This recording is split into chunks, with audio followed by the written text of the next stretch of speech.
Welcome to John Pye Auctions, the nation's favourite online auction house.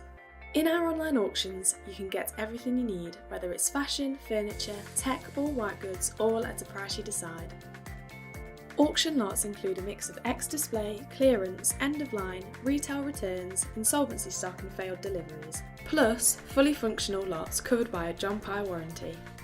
Bidding online is quick and easy, so visit johnpye.co.uk to place your bids today.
A very good evening and a very warm welcome to Trent Bridge Live. Yes, it is Derby Day here at Trent Bridge as the Derbyshire Falcons are in town. Now the toss has taken place and it's actually Derby that have won that toss and they have chosen to have a bowl. So Alex Hales and Joe Clark will be making their way down the steps and onto the field very, very shortly. But let me just give you the team news and tell you the Outlaws selected 11 for this fixture.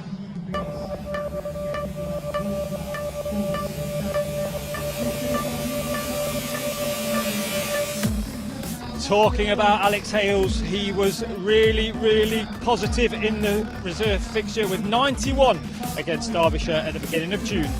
Joe Clark currently has a strike rate of 142.56 in the T20 campaign. First appearance for Sol Buddinger in this year's campaign. Ben Duckett, 208 runs so far for Ben Duckett in this year's T20 campaign. In the last fixture, Samit Patel, 300 T20 wickets for Samit Patel. Tom Moores, one catch, one stumping and a run out in the reverse fixture for Tom Moores. Your captain Dan Christian, he's taken 6 catches so far in this T20 campaign.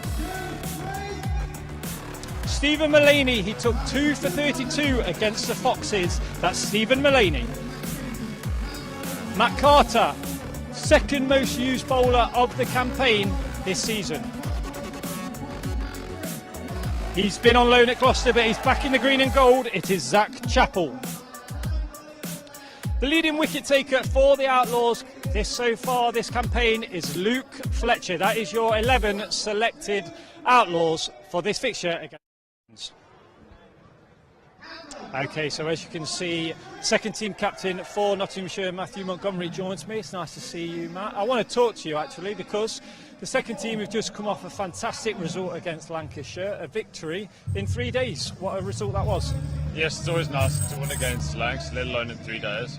That's actually our second time being this year, which is quite rare. It's quite a rare feat, no matter who you're playing. So, yeah, we're really pleased with that, and it's a great way to start a 5-game block for us. So, hopefully, we can carry that form going forward. And for you personally, 88 not out. You must be pleased with your performance in that one. Yeah, it's always nice to contribute to a winning performance. So, from our side, that's the main thing, is that we got it over the line and won in the end. Yeah. All about that W, isn't it? Yeah. All about that win. Yeah. Now, if we just look ahead to tonight's fixture, Derby Day against Derby, let's be honest, we don't really like them, they don't like us. Should be in for fireworks. But if I want to just talk about Alex Hales first of all, in the reverse fixture, 91 Alex Hales scored. He was in his destructive kind of hailstorm form. Strike rate of 275. Yeah. I mean, that's just crazy in T20, isn't it? Hopefully we'll get a bit more of that tonight. I actually remember I was studying for exams. I had it on in the background, and I had to put that studying on hold for a bit because it was quite something to watch. So hopefully it gives the Trent Bridge crowd a bit more of that tonight. I mean, it's been, you know, in all honesty, it's been a tough campaign so far from our point of view. You know, it's been very up and down, and obviously it's a must-win fixture for us tonight if we've got any hope of qualifying. Obviously, with batting first with Hales and Clark, they can come out and they can show that kind of positive intent. Is that really what we kind of see to get the crowd involved as well? Yeah, I think the fact that we've struggled leading up to this stage, I don't think it's going to change the way we go about our business. I think if anything, it gives us a bit more freedom to go and express ourselves, and hopefully Joe and Alex can get us off to a good start and that can get us going. Now, somebody that you know very well from the second team as well is Sol Bunninger, making his first appearance in this T20 campaign this season. What kind of player is Sol in this white ball kind of format? Well, I think that's Sol's speciality. Even a bit in the red ball stuff, he tends to play a bit like he's playing a white ball game. So I think it could be really exciting to watch, and he's been batting beautifully this year. So hopefully he can do it for the first team. And one positive outlook on this game is really, if we just take a look at the win percentage against Derby, the Notts fans will like this, 77% win percentage against Derby, so that's a positive stat. As a player, do you look at things like that? Not really, but it's always nice to know, and nice to know you have the will over them. So yeah, hopefully that just gives us a bit more confidence going into tonight. Yeah, but I'm sure everyone's excited for a good game. Indeed, and one person that I do want to mention as well, Zach Chappell. He's been out on loan at Gloucester. He's performed well at Gloucester. When you've been out on loan and you come back to, obviously, you know, your parent club, and you perform well for your loan club, how does that make a player feel? Will he have an extra spring in his step when he gets that ball in hand? I think definitely. I think the whole point of the loan system is to give you a bit of confidence in first team cricket. So he's done really well on TV as well. So I'm sure he's really confident. Hopefully he can bring that into tonight's game. Okay, well, you're going to join us at the interval. I don't know whether Pete told you that, but you are, able to review. The umpires are going to make their way out, so I'm going to let you go and do your 12th man duties and hand over to the commentary team of Sam Kelsall and Dave Bracegirdle.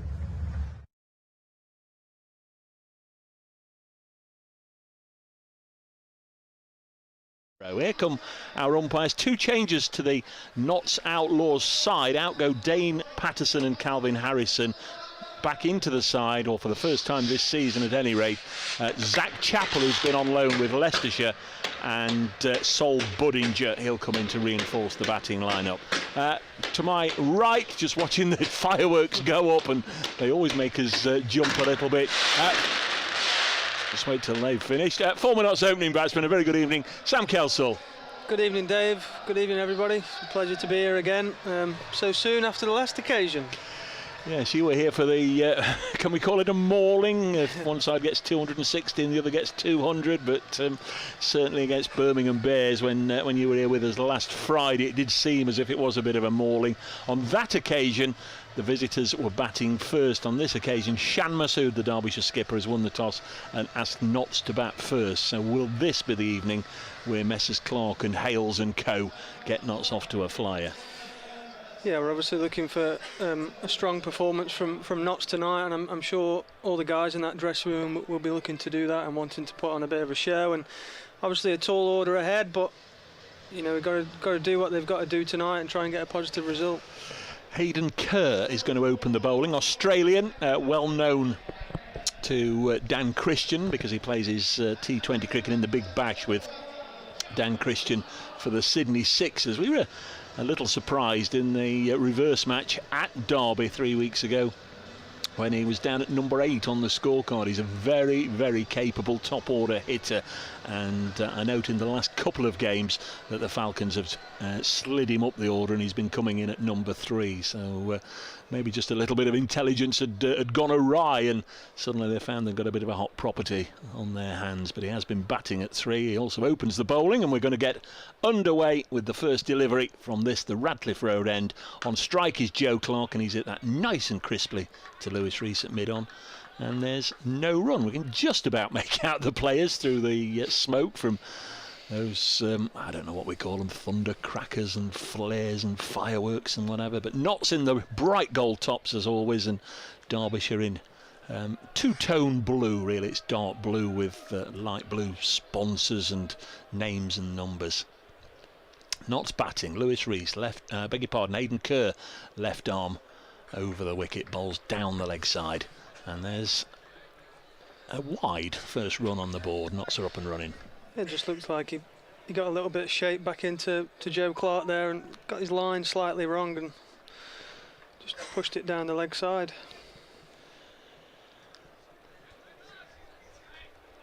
Clark on strike. Couple of half centuries for Joe Clark, like many of his top order colleagues. One or two starts, but not really been the model of consistency that he or the coaching staff would have hoped, and he's away, just deflecting this wide of the square leg umpire for a run. Our umpires today, Martin Saggers, very experienced umpire standing at square leg, and Tom Lungley. I'd imagine you've come across Tom Lungley in your career, former Derbyshire seamer as well. Played against Tom, hard cricketer. Yeah, he was a good cricketer. Played a little bit under Paul Johnson at Welbeck when Paul was director of cricket at Welbeck. Hales on strike for the first time this evening, and just a defensive push into the offside. Hales scored a typical Hales knock of 91 in the reverse fixture at Derby. He pretty much sewed it up. Notts were left with a very moderate run chase as it panned out. 178 Derby got, and Hales was away 91 from 33 balls, and with that sort of platform, Notts romped to victory by 7 wickets with 3 overs to spare. 2 on the board. Kerr bowls, and this is just whipped away. Minimal backlift from Hales. He just punched it away through mid-wicket for 4. Hit that nice and crisply. Yeah, minimal footwork as well, I would say, Dave, and he's just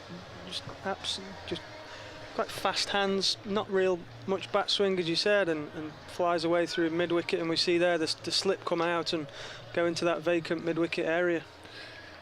He's only averaging 28 in this year's competition. Just wonder if there might still be a spot or two of rain in the air. Let's hope it just blows away. As Kerr in again to Hales. Again, he's timed it very sweetly on the leg side, but straight out to the field. I think that's Mark Watt out there on the fence in front of the Bridgeford Road stand. 7 without loss. 1 ball left in the over. Sham Masood, Lewis Rees, Hayden Kerr, Wayne Madsen, Leas Deploy, Brooke Guest, Alex Hughes, Matty McKeon and Mark Watt, Sam Connors and George Scrimshaw are the Derbyshire starting 11. I'll run through the Notts side again in a moment, but the headline news income, Chappell and Budinger. This one is pulled away for 4, down the leg side again from Kerr. Got his line wrong really in that over, and Joe Clark just pulled it away, so they both got a boundary in that opening over. Notts up and running, 11 on the board. Yeah, good start there for Notts. As you say, Kerr just looked to be quite a bit too leg side that over. He's maybe just not got his line quite right, and you can't afford that to these 2 guys at the top. They'll put it away. Not sure on the Notts batting order. Obviously we'll see how that pans out. May be that Sol Budinger will come in next. Ben Duckett, of course, the usual number 3, but those 2 left-handers there. Another left-hander in Tom Moore, Samit Patel, Dan Christian, Stephen Mullaney, and then Zach Chappell, Matt Carter and Luke Fletcher. It's going to be Sam Connors, bustling fast medium bowler, who's going to take the second over from the pavilion end. Little skip as he comes in, and Hales has worked that through mid-wicket, and Alex Hales in the end he sort of reluctantly ran down 3 or 4 steps because Joe Clark almost bullied him into going for a run in case it didn't go for 4, but I think Hales knew from the very off that he'd timed that sweetly enough to find the rope, and away it goes. 15 without loss. There's no need to run for that. I think as soon as I said the other night, as soon as it beats the fielder here, it is 4, and again Connors there just a little bit too straight. Hales has a thing for Derbyshire, it seems, and he's got a bottom edge on this one. Derbyshire did have a 3rd man in, which is a little bit strange, isn't it, when you're only allowed 2 outside the ring. So that was obviously a deliberate field setting. In fact, he's going back there for Joe Clark as well. I was going to say deliberate field setting for Alex Hales, but Man down at third, that's a little bit of a luxury. Usually sides have one each side, don't they? Or they will stick to a leg stump line and have one at deep mid wicket and one at deep square leg. But they've got a third man still. Connors to bowl to Joe Clark. 16 on the board. Notts versus Derbyshire. Nicely timed by Clark. Fielder out there should tidy it up, and does indeed. Good bit of work. I think that's Hales Deploy, the South African, firing it in. 17 on the board brings Hales back onto strike. I think early signs are just showing another belting pitch here tonight at Trent Bridge. You can hear when Alex and Joe are tapping the bat. It sounds really hard. I think this is the one used on Tuesday night against Leicestershire. Looks like it, and again Hales picks it up. This time he knows that there's no need to run. Nice looking shot away for 4. So that's 3 in a row on the pads. And I was going to say, I'll reiterate, Sam, what I said earlier about the third man, and now they're bringing him up and they are putting a man out at deep mid wicket. Makes more sense. Yeah, certainly if they're going to bowl that line, if they are going to bowl straight and into his pads, they do need that extra protection on the leg side. So 2 men out on the Fox Road side of the ground, and Hales instead has clipped it away for 6 behind square. Seems to say, doesn't matter where you put them, I'm going to take you down here. And the first 6 of the evening, that was a nice pick-up, wasn't it? It's gone away in the direction of the large scoreboard to the left of our commentary position at the Rentcliffe Road end. Lovely shot. Yeah, just used all the pace there and just helped it on its way, and it's flown away for 6. Looks like he's on it, Sam. 20 for Hales from just 7 balls, 27 without loss. Here comes Connors, gone for 16 in this over, and he's gone for a few more, but has he? No, 6 more. Hales Deploy got a hand to it. I think he got a hand, or at least a fingertip to it. Couldn't reel it in. It was hit so hard. The fielder right on the rope, maybe even over the rope, jumped up in the air and maybe just got a fingernail to it. But 6 more, and this is a great start now. 33 without loss after 2. Yeah, as you say, he looks right on it. And maybe, the situation that they're in, there's maybe not too much pressure. Just a bit of a go out there and, as he normally does, plays his shots all around the wicket and just play freely with loads of confidence and freedom. But you've played, you've coached, you've supported as well. Does that not infuriate you sometimes when you see a side that absolutely finds their best game often when it's too late? Here's Kurt to bowl to Joe Clark, who's sort of been left behind here, but now he might well have gone because he's danced down the track and skied it. Oh, he's skied up in the air. Clark, I'll tell you what, Sam, was walking back to the pavilion, and Hales told him, you better run, mate, because that's going to land in no man's land, and it did, away on the offside. But Joe Clark was turning and heading back to the pavilion. I don't know, could maybe a cover gone for that? I think Watt at short third man has had to run a heck of a long way there and got nowhere near it. It was an ugly looking shot from Clark, went straight up in the air, but it was off the outside portion of the bat, so it was swirling away from the fielders as Hales drives again through the offside. This is a batting masterclass at the moment from Hales. 26, now he goes to 30 now from 9 balls faced, 38 without loss. My word, that was a good shot. Where do you bowl to him when he's in this sort of mood? You tell me, you're the coach. The bowling coach. As you said, it looks a really good deck, very pale in colour, of course. Fast outfield, not the biggest boundaries in the world, as everybody keeps pointing out. Kerr bowls, Hales drives this crisply up to Shan Masood, the Derbyshire skipper, who I saw today has been selected for a forthcoming Test series for Pakistan, which will mean that the championship match at the County Ground Derby next month he won't be available for. I think that's probably good news for Notts Red Ball team. They won't be running into Shan Masood. 38 without loss. Hales has 30 of them. Hayden Kerr bowls, and this time he does manage to find the Hales pads. He was looking to lift that one out of the ground towards the William Clark stand, and for once he missed it. It thudded into his pads. Yeah, he's a bit disappointed by that, Alex, just looking at his expression there. I think he looks on tonight. You can just tell by the way he's moving in between balls and and after he's hit the ball, he looks really on tonight. Kerr trudges back to his mark and then turns, accelerates away from us, past the umpire and bowls, and Hales drives down the ground towards us. One bounce over the ropes for 4. Straight as you like, crisp as you like.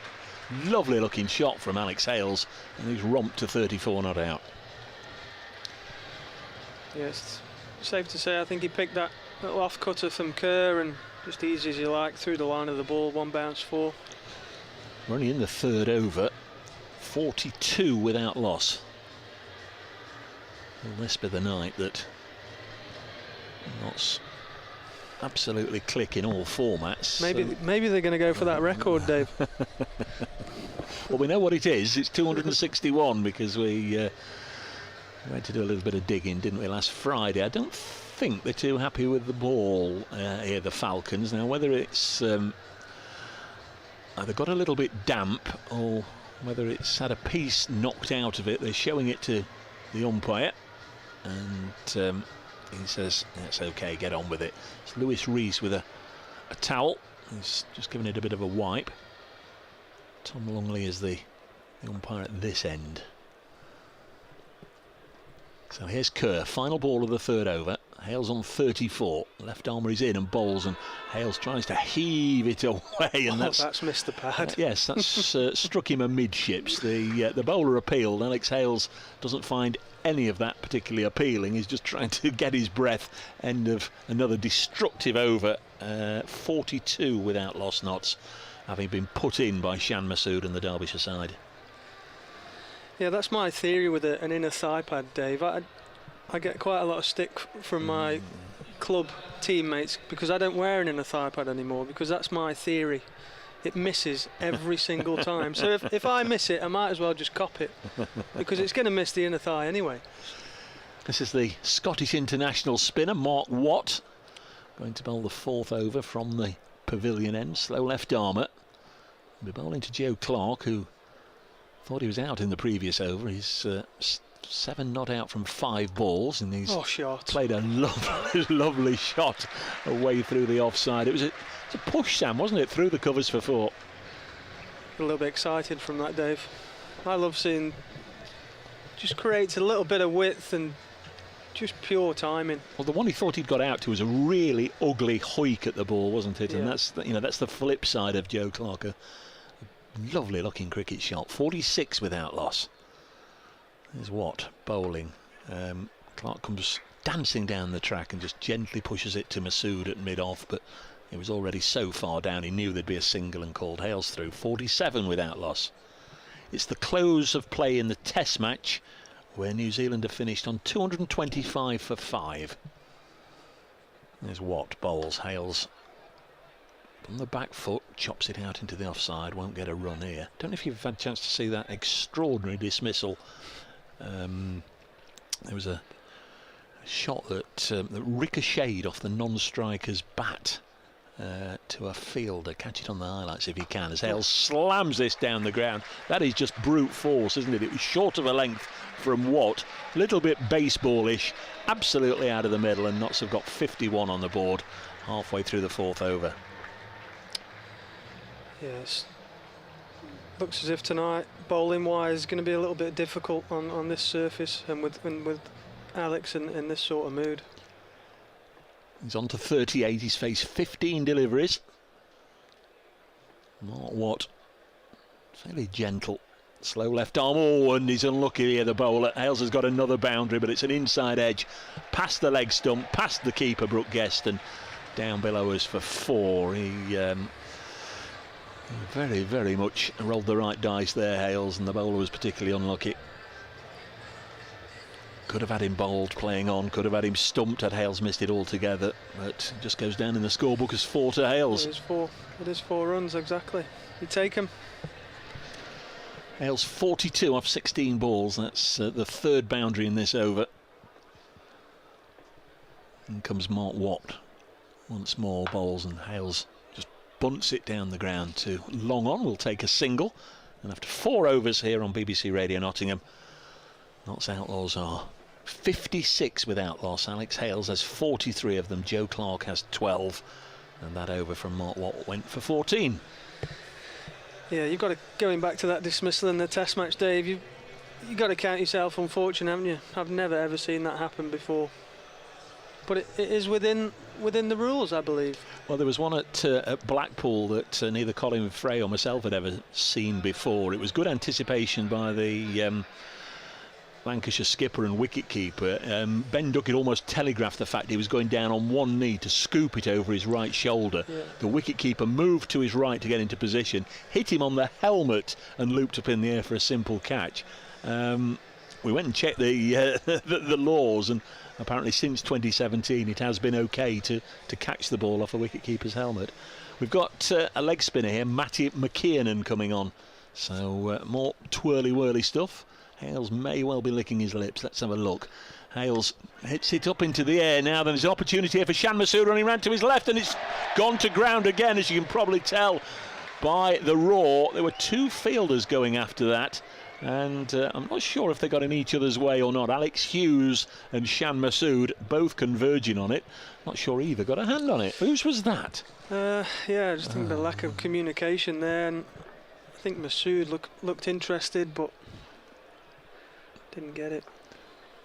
Went through for 2, so Hales is on to 45. And again, he's come dancing down. He wanted to kick that ball, you know. He's played it down into the ground, and the ball bounced up off this hard surface. And had he been a footballer, he'd have just volleyed it into the top corner, wouldn't he? He got into a position to kick it, but decided he'd better not.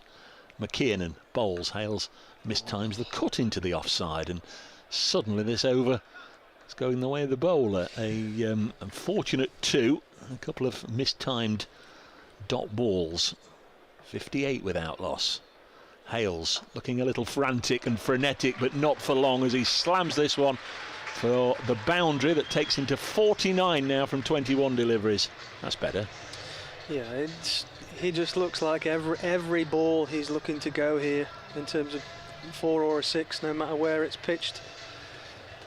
That's why it infuriates you when he does get out, when he just hits it straight up in the air. And we all know he doesn't mean to do it, but my word, what a good player he can be at times. 62 without loss. Hales has 49 of them. And here's his half-century, brought up in the most magnificent manner. Doesn't quite reach our floor of the Radcliffe Road stand, but only just. Nearly made the TV gantry below us. Hales has gone to 55. 68 without loss. And that is Hales' third 6. It's come from 22 deliveries and 7 fours. So I'll tidy that up. 22 balls, 7 fours, 3 sixes. Yeah, striking at 250. Yeah. And I think that shot, he doesn't need to do anything different, I don't think, on this surface. He got 55 here on Tuesday against Leicestershire. It was a very different 55 because wickets were going at the other end. He's hit this one up in the air, and now then there's an opportunity for Lewis Rees, and he's caught him. And as he did on Tuesday, hit the 6 to go to his 50, and the next ball hit it straight up in the air and was dismissed. And that's happened to Hales again. He's given Notts a flying start, but once more, Sam, you feel it's a little bit of a waste of a wicket, isn't it? Yeah, that's really disappointing for me. I get he's in the mood. He's trying to make use of this power play, but having already taken plenty off the over already, can he just bunt that for a 1 or a 2, or if he hits it well, he could even get 4. So was the end of the over. Notts are sticking with their regular tried and trusted 1-2-3, because it's Ben Duckett coming out to join Joe Clark. It was the end of the over. 68 then, so Notts have certainly had an enjoyable power play up to this point, given them a real boost at the top of the order by Alex Hales. He's going to bowl this over. It's the big, tall George Scrimshaw. Big George, they call him. Giant of a man who stands at the end of his run with his legs apart, almost a little bit like a golfer lining up a putt. And then in he comes. But he's a tall man. He's having a decent blast, George Scrimshaw. Looked a little bit raw last season, but he's certainly come on over the winter, and the games were we've seen him this season, both in the championship match and the Blast. 68 for 1. Joe Clarke on strike. It's at the end of his mark. You watch, he'll stand there and then he'll open his legs wide and then set off. And Joe Clarke says, "Just hang on a minute. The pavilion door's open. We've got those black tarpaulins draped over the balconies at the far end. The black sheets are up, but somebody at that precise moment decided to open the pavilion door, and Joe Clarke backed away. 68 for 1. Clarke has 12. So he faced 7 balls. There's Scrimshaw into bowl to Joe Clarke. A little push and run up to mid-on, and that will mean his good chum, his good buddy, Ben Duckett, will be on strike. And unless my eyes are playing up, it looks as if Ben Duckett has got some some new footwear this evening. They are loud, aren't they? They are. Are they bright orange or are they red? I think they're red, yeah. I was looking through the window at him. They look red. Looking on the live stream, they look more orange, don't they? But my word, dear oh dear. The modern day cricketer, Dave. 69 for 1. I think Ricky Vessels was the first Notts player we saw. He had some lime green cricket shoes when he was here, but Notts were playing in green at the time. As Duckett's away first ball, chopping it into the offside for 4.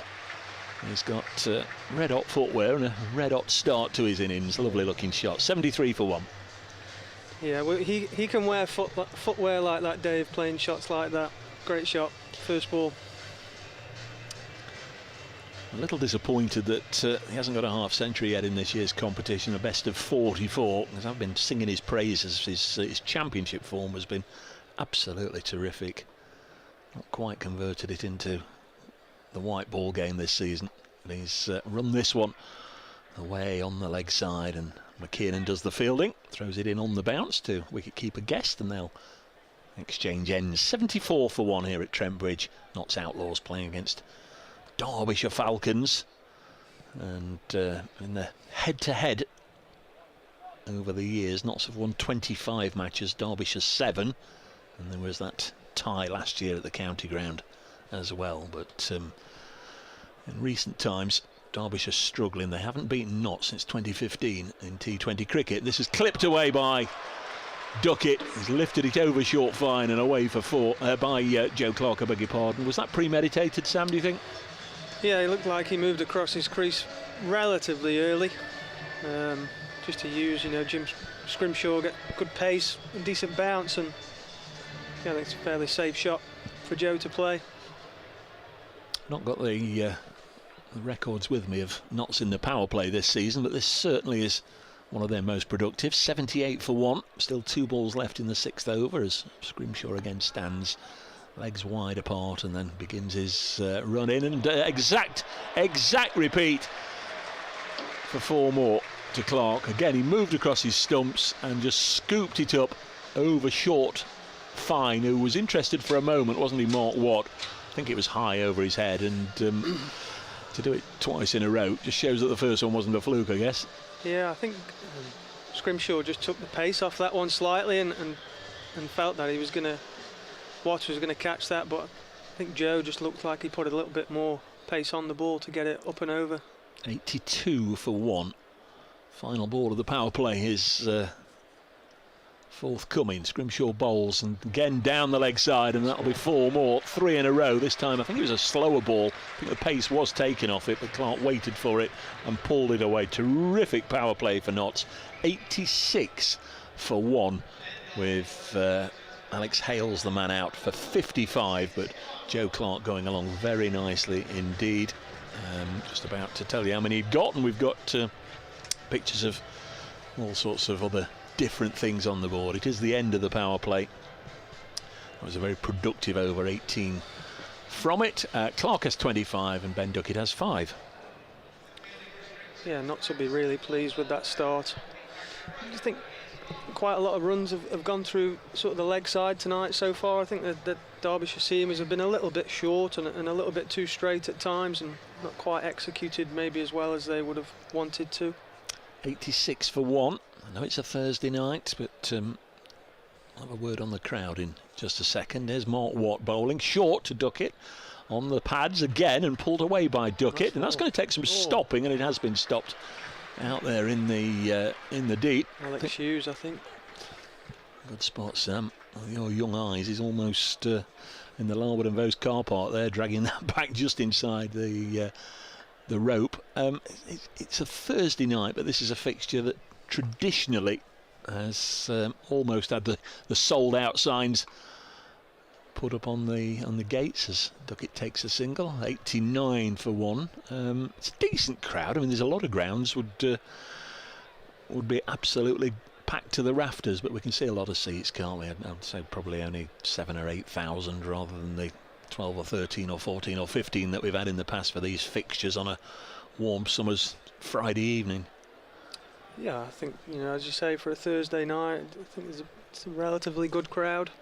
Second game in the week, of course the test match last week. The tickets there forced a lot of people to part a lot of money. I don't know if you saw what they're bowled from, I think, behind the umpire. Apparently this is something that he does from time to time. Almost took me a little bit by surprise. First time I saw him do it at Derby. I thought you were supposed to stand in front of the umpire. Anyhow, 90 for 1. Clark, he was ready, he's on 26. Duckett has 8.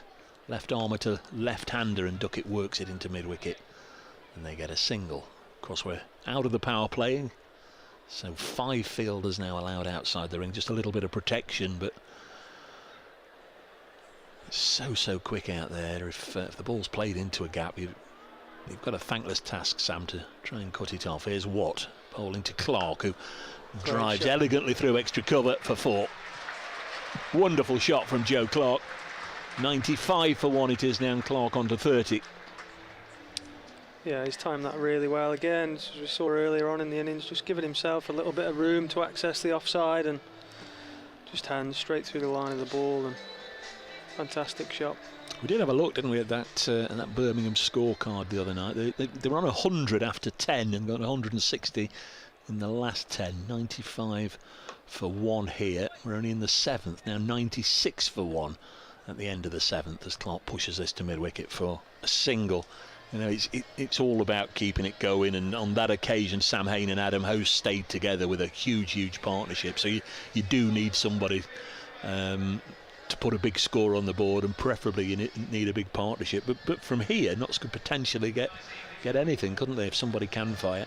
Yeah, definitely. The platform's set for that for sure, and I think with the it'll be interesting who comes in next for Notts. Hopefully, Joe and Ben keep going for a few overs yet, but certainly would they keep that left-hand right-hand combination going if there was a wicket to fall? Well, there's a number of lefties that they could send out. Sol Budinger and Tom Moores, of course.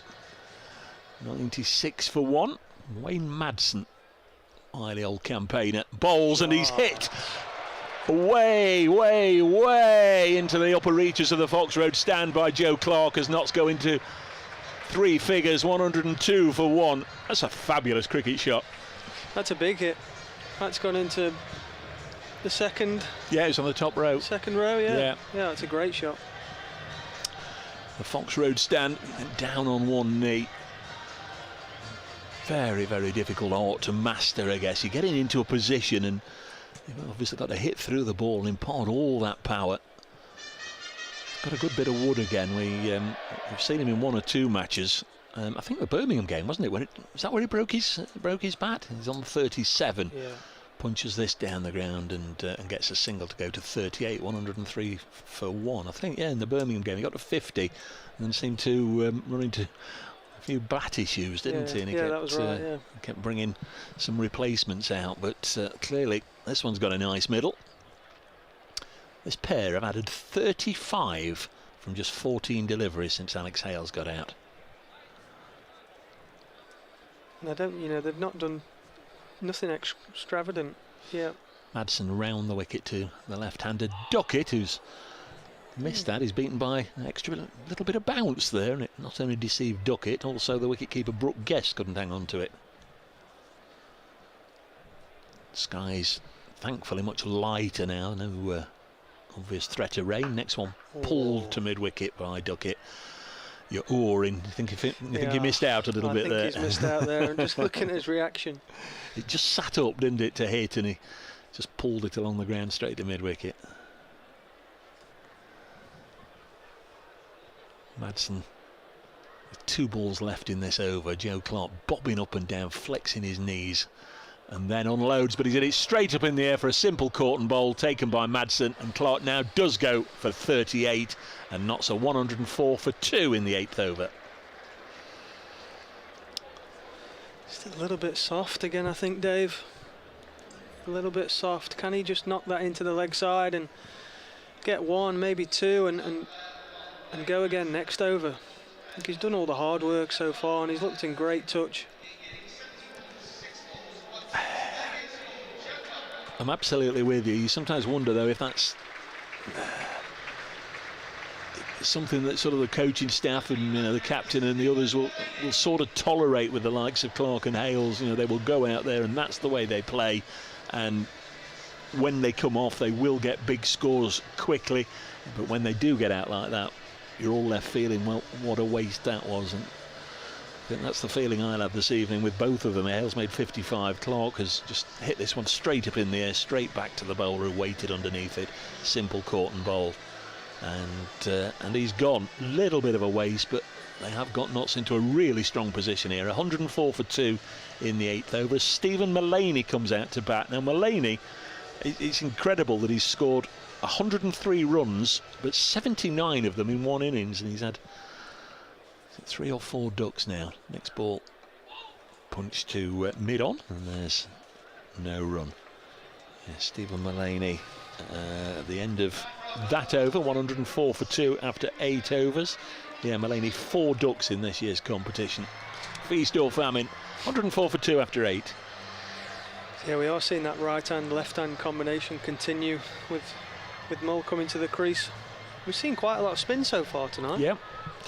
Going to be a little bit more with Matty McKiernan. If you're just joining us, Notts have made 2 changes this evening. The 2 to miss out, if you like, from the side that's played in the last 3 matches. The quick bowler Dane Patterson and the leg spinner Calvin Harrison. So I suppose it's Zach Chappell who's come into the side for Patterson, and then a little bit of a change round. Sol Budinger doesn't bowl as a general rule. In for Harrison. Here's Duckett driving this back. Bowler got a hand to it but can't stop them taking the single. 105 for 2, and Duckett's on to 11. He absolutely crunched that, and I think Matty McKiernan's a little bit frustrated he didn't stop that off his own bowling. Spinners like to stop everything off their own bowling. Gives it a good rip, doesn't he, McKiernan? He's having a good red ball season, got his maiden first class 100 a month or so back, as Mullaney pushes this into the offside and gets away. So Stephen Mullaney with his first run, 106 for 2. Yeah, I played a lot of cricket with Matty in the Unicorns back in the day, and he's worked really hard to get where he is. Comes in off 3 or 4 paces, gives it a bit of a rip, and again Duckett, who's deep into his crease, to play it onto the leg side for another single. Lewis Rees doing the fielding, 107 for 2. This Derbyshire side on a high. They've won 5 in a row, got themselves into a really strong position in the qualifying group. They're sat nicely in 3rd position. Watch their the live stream of their match at Chesterfield against Yorkshire at the weekend. Thought they played very well indeed. 107 for 2. Next one is chopped into the offside, and there's an opportunity here for Derbyshire to run out Mullaney, but he got back. Was that Hughes again doing the fielding? Yep, Alex there. I don't think there was ever a single there. I think sort of seeing Mull's reaction, putting his hand up to Ben saying sorry mate. Had he gone another pace he'd have been in trouble. Oh yeah, definitely. He just managed to put the brakes on in time, Stephen Mullaney. Here's McKiernan, 107 for 2 Notts. Mullaney will get at least 1 here. In fact, they're just going to settle for 1. Driving it out to deep cover, 108 for 2. Notts Outlaws put in by Shan Masood, the Derbyshire skipper. Final ball of the 9th over. Duckett on strike, and it was a full toss which Duckett has pulled away, and it's been stopped on the boundary rope. That's a great bit of fielding. Duckett's only going to get one. It's a deploy out there. We'll have to check on that for you. End of the over anyway. 109 for 2. It's a good bit of fielding. Yeah, he's done incredibly well there, and I think he's winded himself maybe. He kind of fumbled it and then had to re-dive to drag it back in. He's done a great bit of work. Yeah, it was Leo's deploy. So 9 gone. Stephen Mullaney just having 1 or 2 kit problems. Just rolls down his trousers, and I think he's having a bit of a problem with his thigh pad, which will be all sorted out. 109 for 2 after 9. Clark caught and bowled Madsen 38.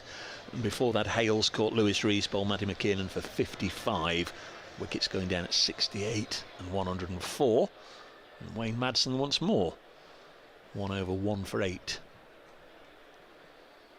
There's Madsen. What a great club servant he's been, but this one is hammered away for 4. First ball. I think his first ball in the previous over, Duckett hit him away for 4 on the offside, didn't he? And this time he's pulled him away on the legs. Oh, it was Joe Clark, wasn't it, of course, before Clark got out. Good execution from Ben just to find that gap there, and relatively small boundary to the leg side. 113 for 2.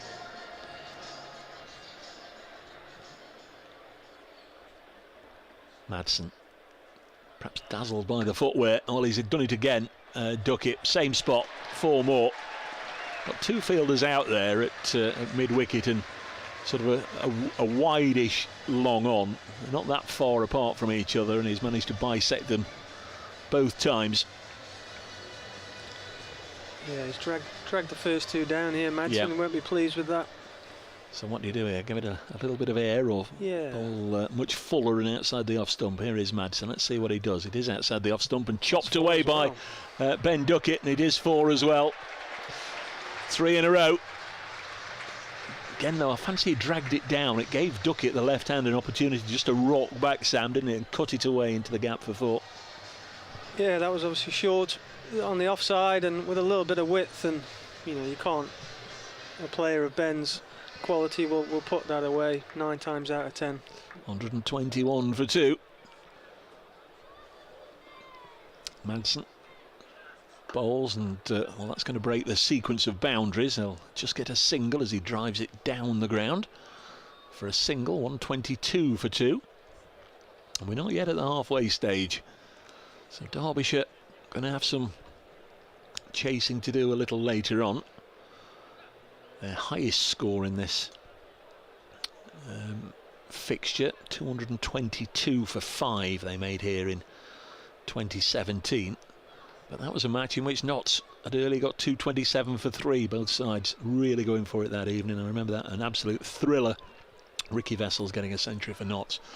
Next one is hit by Mullaney into the leg side. They've run the first one quickly, but they'll settle for 1. They'll have to settle for 1. Because the throw from Mark Watt quickly on its way into Brooke Guest. 123 for 2, last ball of the 10th over on its way, and certainly it's all nicely set now, isn't it? Well, for these 2 to go on, but for the likes of Patel, Christian and Budinger. Duckett plays it onto the leg side. It's such a good I always say he's a good counter, but I mean, you can see up on the board how many balls are left here. 124 for 2, but he always seems to take a single from the final ball of the over. 124 for 2 Notts after 10 overs. Ben Duckett 27, Stephen Mullaney's only faced 5 balls. He's 3 not out. Yeah, I don't want to put the mockers on it, but I think from the position that they've set here, certainly, you know, to go at 8s and over gets them to 200. You know, I think a minimum they'll be looking at that from the position they're in and the wickets in hand. Mark Watt has bowled 2 overs, none for 24. He's going to come on for his 3rd over from this Radcliffe Road end. I think the fielders will be hoping for a right-hander to come in next. The amount of miles they're putting in.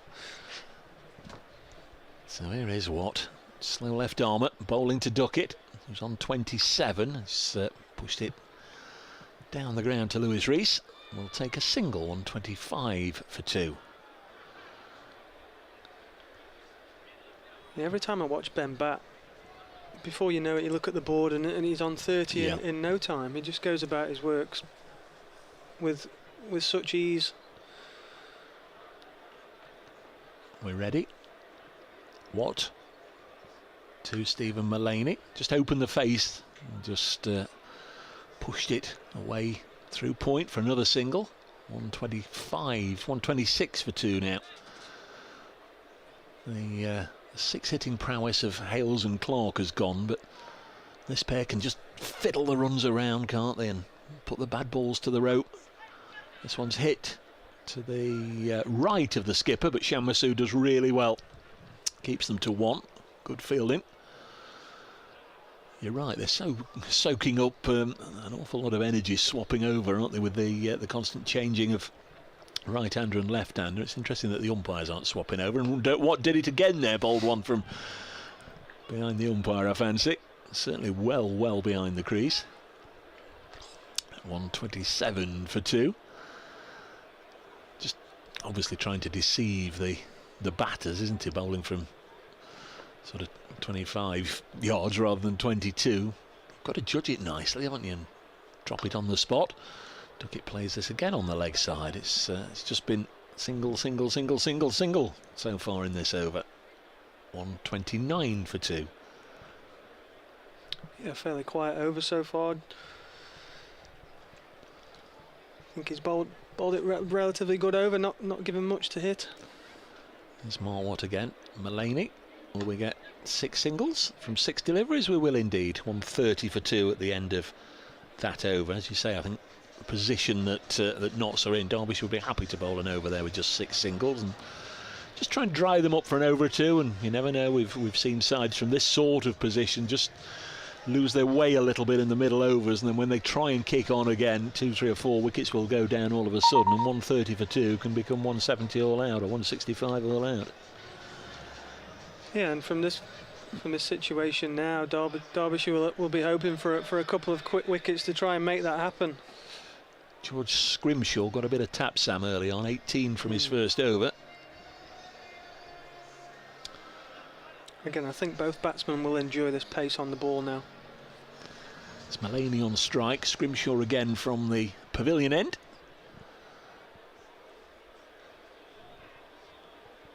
Yeah, they buzz around the ground.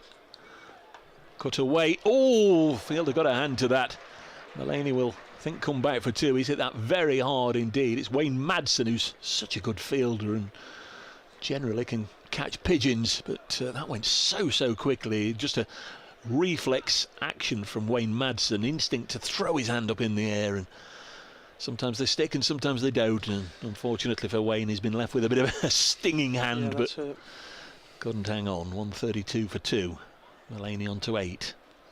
Go down as a chance, but very harsh, and nicely played by Mullaney this time. So he knew where Madsen was at backward point, and this time plays it just that little bit finer out of his reach, and nobody at third man able to cut that off. Just ran away for 4. The fielder down here, Hayden Kerr, was very fine. So sort of on the 45, it was nicely played by Mullaney. 4 to him, 136 for 2, and Mullaney into double figures.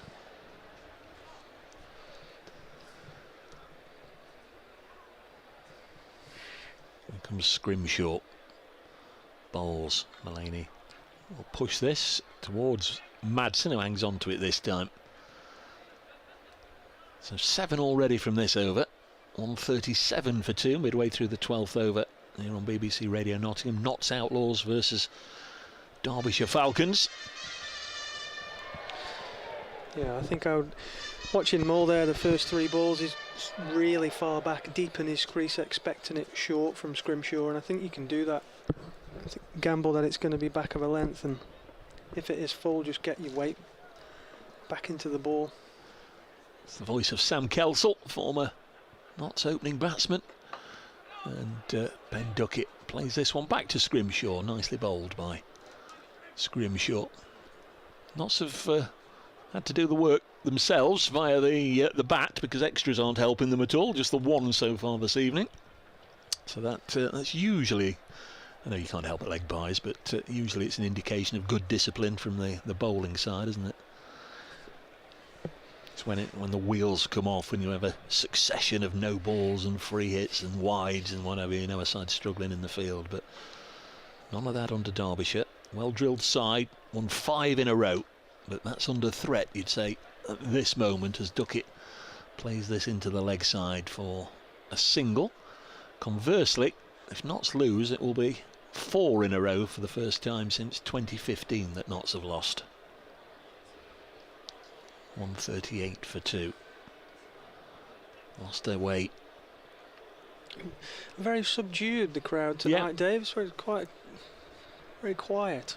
I just wonder if they're sort of thinking a little bit like I pointed out earlier on, you know, why couldn't they have done this a little bit earlier in the group? As Mullaney's hit this into the leg side. Now will it go? It will. Stephen Mullaney helps himself to half a dozen runs. Only just cleared the rope. Don't think he got that out the middle, do you? No, he's not. I don't think he's got any of that, but obviously enough to get it over the rope there. Again, sat really deep in his crease, expecting that short ball from Scrimshaw, and put it away really well. 12 gone, 144 for 2. I think even I can work out they're going along at 12 and over right now. But yeah, just wonder if the crowd think, well, we've come along and seen some pretty poor performances, and now when it's virtually certain that you won't be able to qualify for the quarterfinals, you're at last managing to find the 4s and the 6s and getting off to a decent start, because it's been a pretty poor show by Notts certainly in some of the recent games. This is going to be Alex Hughes to come on for the first time. Sham Masood not afraid to ring the bowlers or ring the changes. Nice looking shot again from Duckett, and another over starts with a 4, and that must have been a good shot because Sam Kelsall stood up and clapped. That was a high quality shot, wasn't it, by Duckett, cutting it away for 4. Just again a little bit of width on Arthur, and he's just fast hands through the ball, and just, you know, the placement on that is just perfection to split them. A deep backward point on the fence and a deep cover, and it's quite interesting that the wicket keepers stood back. For me, I think, knowing Alex, he would usually have the wicket keeper up. Alex Hughes again, then round the wicket, bowling to Duckett, nice and full. He's hit him on the pad. There wasn't an appeal, it was I think angling down. Hughes bowling, as I say, round the wicket, and I think with the angle it would have always gone down, but the bowler did really well because he sprinted down the other end, having hit the pad just to make sure they didn't take one of those leg byes. 148 for 2. Hughes, by the way, the 7th bowler used. Kerr had 2 overs, Connors 1, Watt 3, McKiernan 2, Scrimshaw 2 and Madsen 2 up to this point, so lots of options left for the skipper. Next one played onto the leg side by Duckett. Will get another run. 149 for 2 Notts halfway through the 13th over.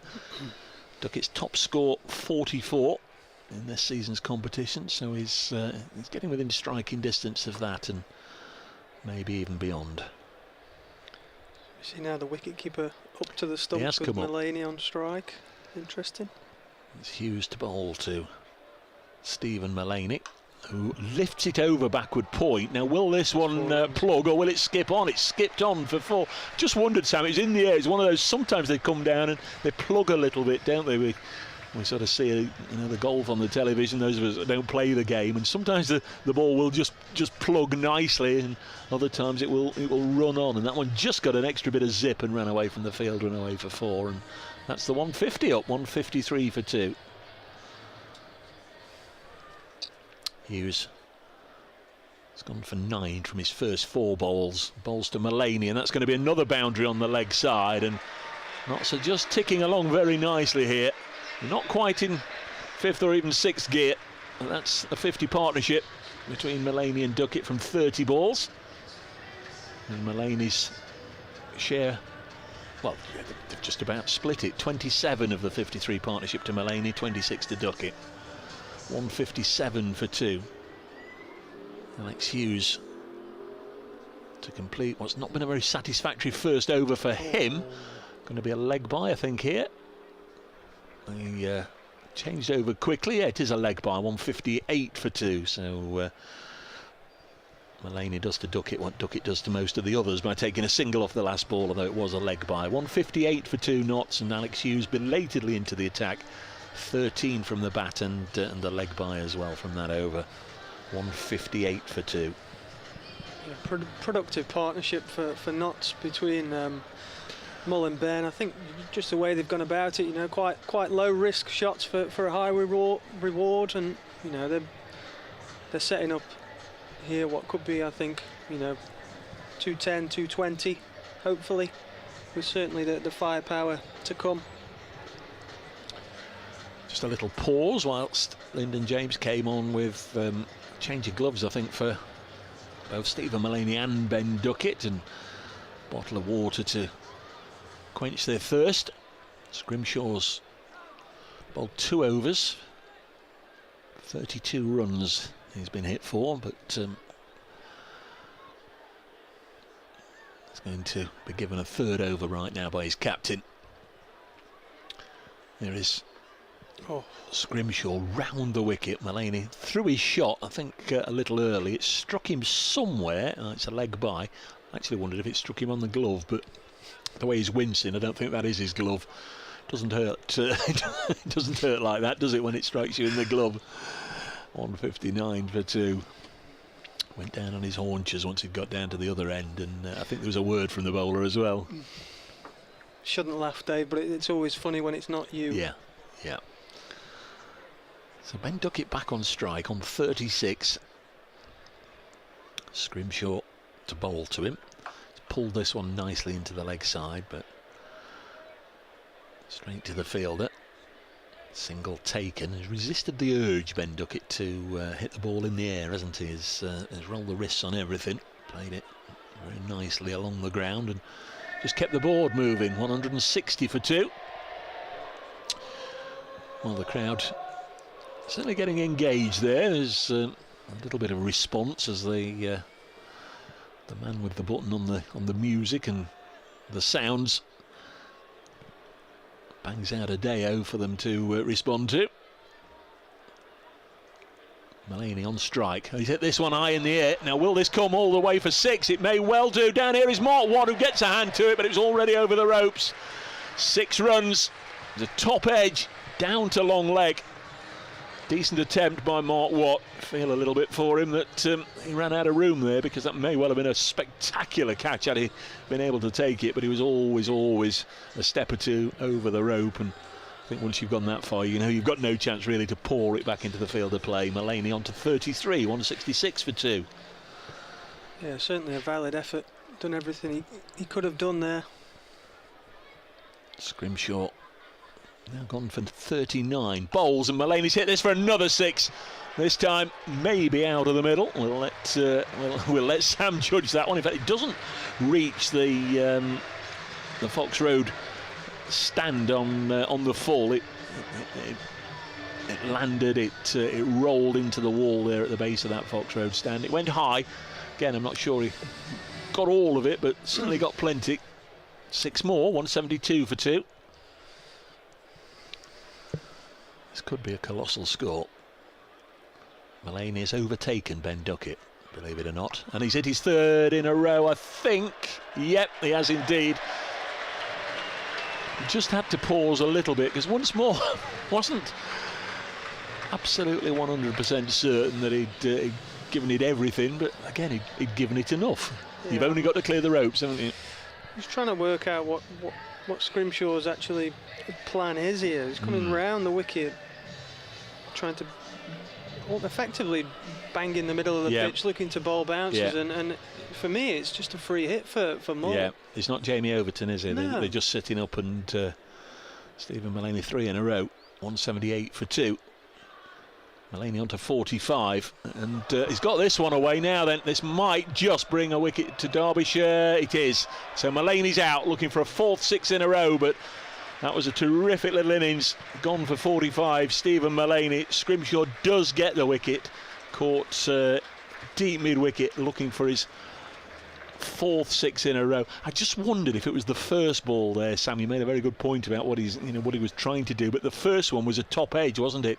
Down to long leg, and maybe he just thought that is Stephen Mullaney rattled and by my pace, so I'll try again, but no, he put the next two away. So there's to Ploy with the catch. Mullaney out 45 from 20 balls. Terrific knock. Got Notts up to 178 for 3 after 14. Yeah, it's a great hand from Mull there. Some great shots, and I think he can't be questioned there for trying to go again there. I think he predicted what Scrimshaw was going to do, and certainly with the wickets that Notts have in hand, he was always going to go to try and hit that as well. And in a strong position here with Christian coming to the crease. It is the captain. It's the end of the over, so he will be at the non-striker's end. McKiernan to bowl his third over, the 15th, 178 for 3. So 6 to go. There's McKiernan. Duckett then on 37 and immediately got into a position to play the switch hit. Got it away, but only for a single. Didn't middle it really. 179 for 3. Now then, Dan Christian. He's averaging 30 in this year's competition, 1/2 century. That was at Headingley. Not quite been the force of bygone years. 2 big sixes to finish the innings at Blackpool on Sunday. There's McKiernan bowls, comes down the track and hits that very hard. My word, Lewis Rees. He fielded it, a couple of yards in from the rope down below us, but he sort of had to give as he took it. There was so much force behind it. That was a proper Christian club of a ball to take the score up to 180 for 3. I think there's the intent showed from Dan from ball one. I think he has a real licence to go here. Yeah, that's as close as you get to Christian playing himself in, isn't it? Punching it down the ground. Duckett's on 38. He's down on one knee. An orthodox sweep here from Ben. It's 4 runs as 2 fielders. Give a passable impersonation of the Chuckle Brothers out there. To you, to me, to you, to me. And it bisected them both. Mark Watt is one of the fielders out there, I think. And is it Sam Connors the other? Beg his pardon if it's not. 2 fielders out there in the deep anyway, and the ball found its way somehow between them. Duckett on to 42, 184 for 3.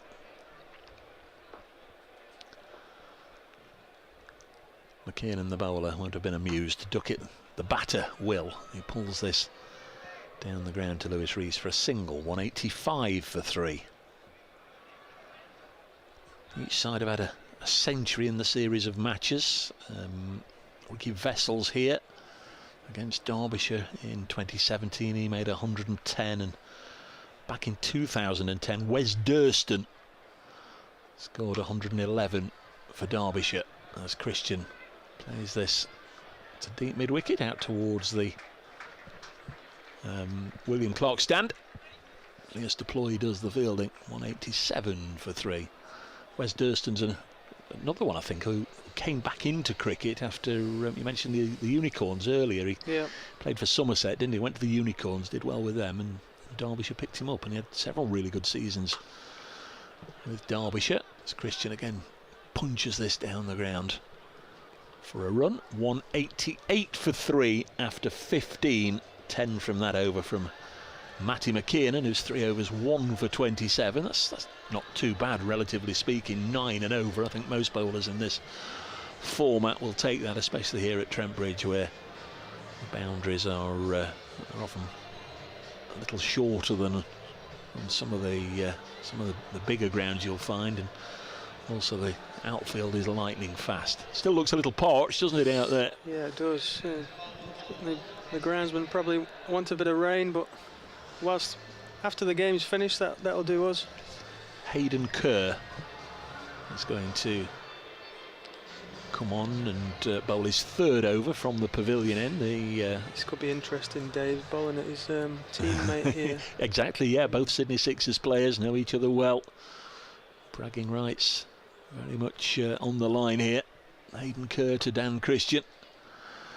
First ball is just run with soft hands by Christian. Just got a little big on him. He controlled it nicely. Down to Scrimshaw at third man. The Sydney Sixers, they actually ran out of players the back end of the most recent Big Bash. A lot of players had to miss the semi-final and the final with COVID, but both Christian and Hayden Kerr played in the semi-final and the final. In fact, Hayden Kerr got 98 not out in the semi-final. That's why it's a little staggered when he didn't bat in the game at Derby, because he is a decent player. Here's Duckett, drives this to long on for a single, 190 for 3. Good pick-up, I would say, for Derbyshire. Hayden Kerr. Relatively young lad, Dave. Yeah. A good experience for him. A month or two over here, enjoying the conditions. Developing his game, no doubt. He's in now and bowls, and Dan Christian has clubbed it away for 6, and sent a few of the patrons in the Larwood and Vaux stand scattering for cover. That was a nice clean pick-up. There was no real huge charge down the wicket there from Christian. He just stood his ground and unloaded, and it went over the rope and in fact over the fence, and a couple of bounces on the concrete into the seats. 196 for 3, and Christian's up and running, and he's on 11 from just 5. Hayden Kerr to bowl to the Notts skipper. It's a good comeback delivery actually, and Christian can only run it out into the offside Madison Fields, and they take a single. 197 for 3. It'd be nice to have four and a bit overs of Christian here, Dave, with being supported by Duckett. I think Notts from this position will be looking at 250. Well, they've never made 230 in a T20 Blast game. Shot. Nice looking shot from Duckett behind square. The fielder gets it in quickly. I think that was Sam Connors. It's good fielding out there. Tell you, that's what's confused me. I've got 56 Sam Connors down here on my sheet, and just seen a close-up of him on the live stream. He's 59. Got the wrong way around, mate. I've thought all evening he was it was Sam Connors out there, but once or twice I've sort of caught a glimpse of the number, and it's thrown me a little bit. 198 for 3. It's good cricket to Connors. Next delivery is heaved away by Christian. Now there's a fielder out there who takes a good low catch, and Dan Christian has to go. 198 for 4. Dan Christian out for 12. Hayden Kerr's got his man. That was a wonderful catch on the deep mid-wicket fence. Just sliding in there to pouch it. And Dan Christian has to go. Yeah, I think that was deploy out there. Great ground early made there, and good execution of the catch. See Samit coming to the crease. You're right, it was Leah's deploy. 198 for 4 after 16 overs. And Samit Patel, the evergreen Samit Patel, that is 300th T20 wicket on Tuesday evening. Pretty much seems almost every game he plays now he passes some particular milestone or breaks some record. 198 for 4 with 4 to go. He's going to bowl this, going to be McKeon in again.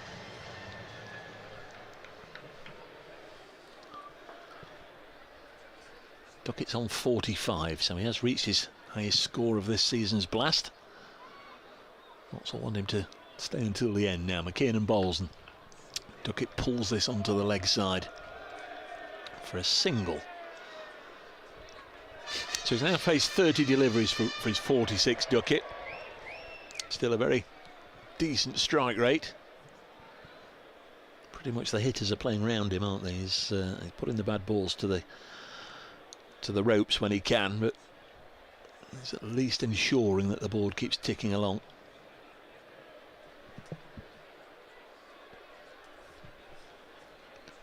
Samit Patel to face his first ball. Matty McKiernan bowls. Patel cuts it to backward point. No run. Straight to the fielder. Mark Watt. Yeah, I think Ben's gone about his work really well so far. Deploy took a really good catch in the last over. I mean, it slid quite a long way, didn't he, to take it? I'll come back to that in a second as McKiernan bowls and Patel cuts it through point for a single. That brings the Outlaws 200 up.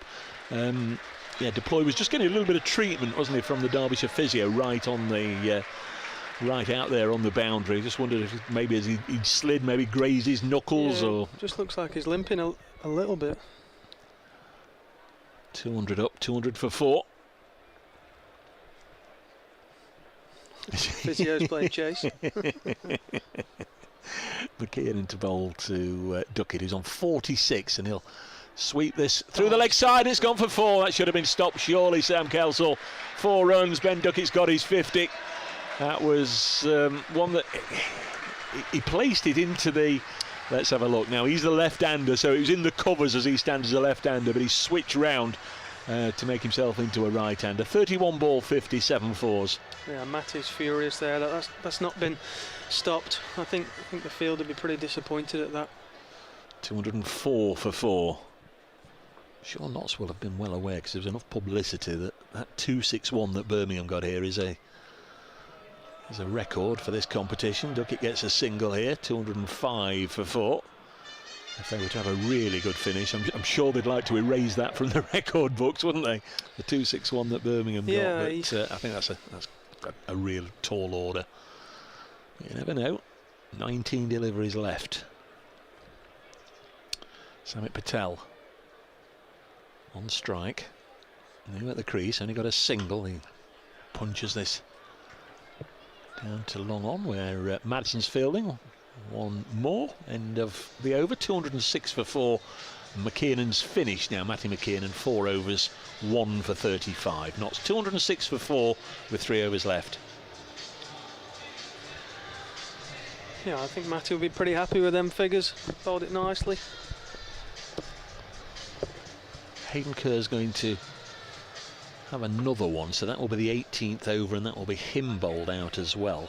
Sam Connors, the opening bowler, has only had 1 over. It went for 22, but to be fair, it was bowling the second over when Hales decided to unload some of those big bombs.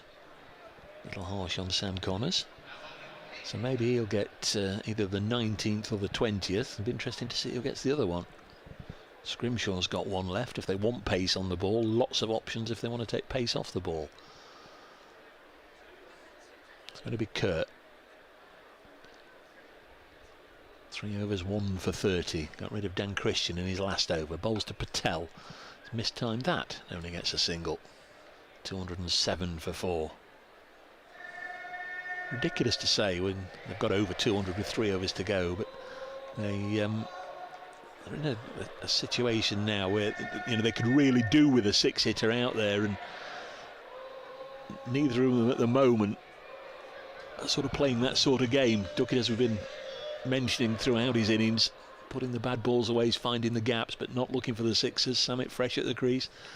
Duckett drives this one to mid-off and says no, go back. Precious dot ball, 207 for 4. Yeah, obviously he's still got Saul and Tom Moores in the dugout. Maybe would you have sent Tom in instead of Samit? I'm not sure.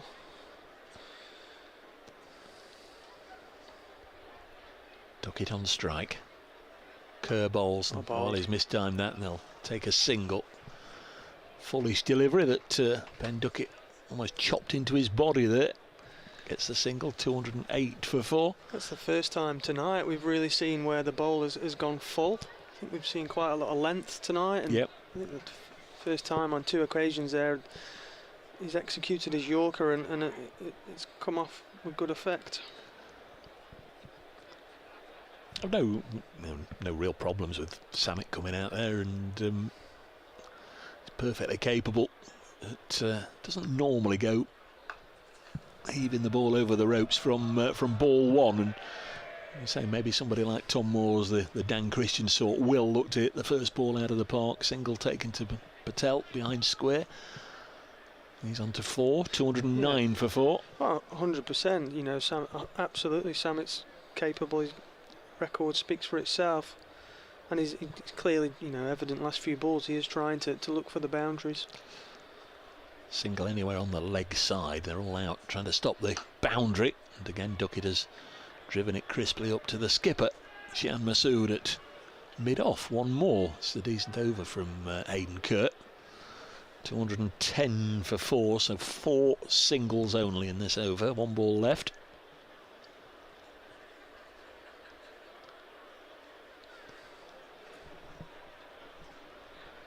Sort of get to this sort of stage of the innings and you're really looking for an increase in momentum. It's not been for Notts, but here is Samit Patel, and he's deposited this. 1 bounce for 4 over towards the Hound Road stand at deep mid-wicket.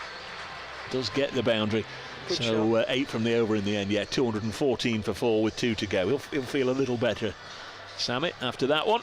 Calvin Harrison brings some new gloves out for Ben Duckett. Missed Harrison's youth and speed and agility in the field, and they'll also miss his leg spin, but Harrison has been left out of the starting 11 this evening. Mark Watt. I mean, we saw just the other night, Dave, in the Warwickshire innings, that the last three or four overs were going at 20 plus, weren't they, to really escalate that score to 260. And, you know, can Notts here with 12 balls, can they have a real powerful end to their innings? There's Mark Watt then. Can't imagine he's going to give too many plenty of air. I don't think he's going to float up there and try and tempt Ben Duckett. All likely to be slow left arm dart. So it was a high full toss, and Duckett has got hold of that one. It's called as a no ball, and Derbyshire have been so disciplined throughout. They don't want the wheels to come off now, but that's a horrible start, because that's 8, and it's and the overs got to start again. Still 6 balls left. It was a high full toss that's been pulled away for 6 by Ben Duckett, and the umpire says it's a free hit as well. There's Watt bowls. It was a lower one and down on the slog sweep. Well, the reverse slog sweep. He's got them all, hasn't he, Duckett? Complete 360 degrees player. He's middled that away for 4 more. I think he's going to, just a change in the field now. I think he's really set up for Ben here with that short boundary as he goes to play that reverse, slog sweep, switch hit, whatever you want to call it. I think Mark Watt's under pressure here. 226 for 4. Watt bowls. Duckett's hit this one. Oh, that might be the end. Wayne Madson's underneath it and will catch it, and that's a real shame, because Ben Duckett goes for 63. It's been a terrific innings from Ben Duckett. He's hung around, he's kept the board moving, he's accelerated at the right time, but can't get it beyond Wayne Madsen at mid-off inside the ring, and Mark Watt gets the wicket. Ben Duckett out for 63, and Notts are 226 for 5. Yeah, again, just execution there. I think that the idea was right. Mid-off was brought up, and Ben's looked to try and access that area of the ground. Fantastic innings.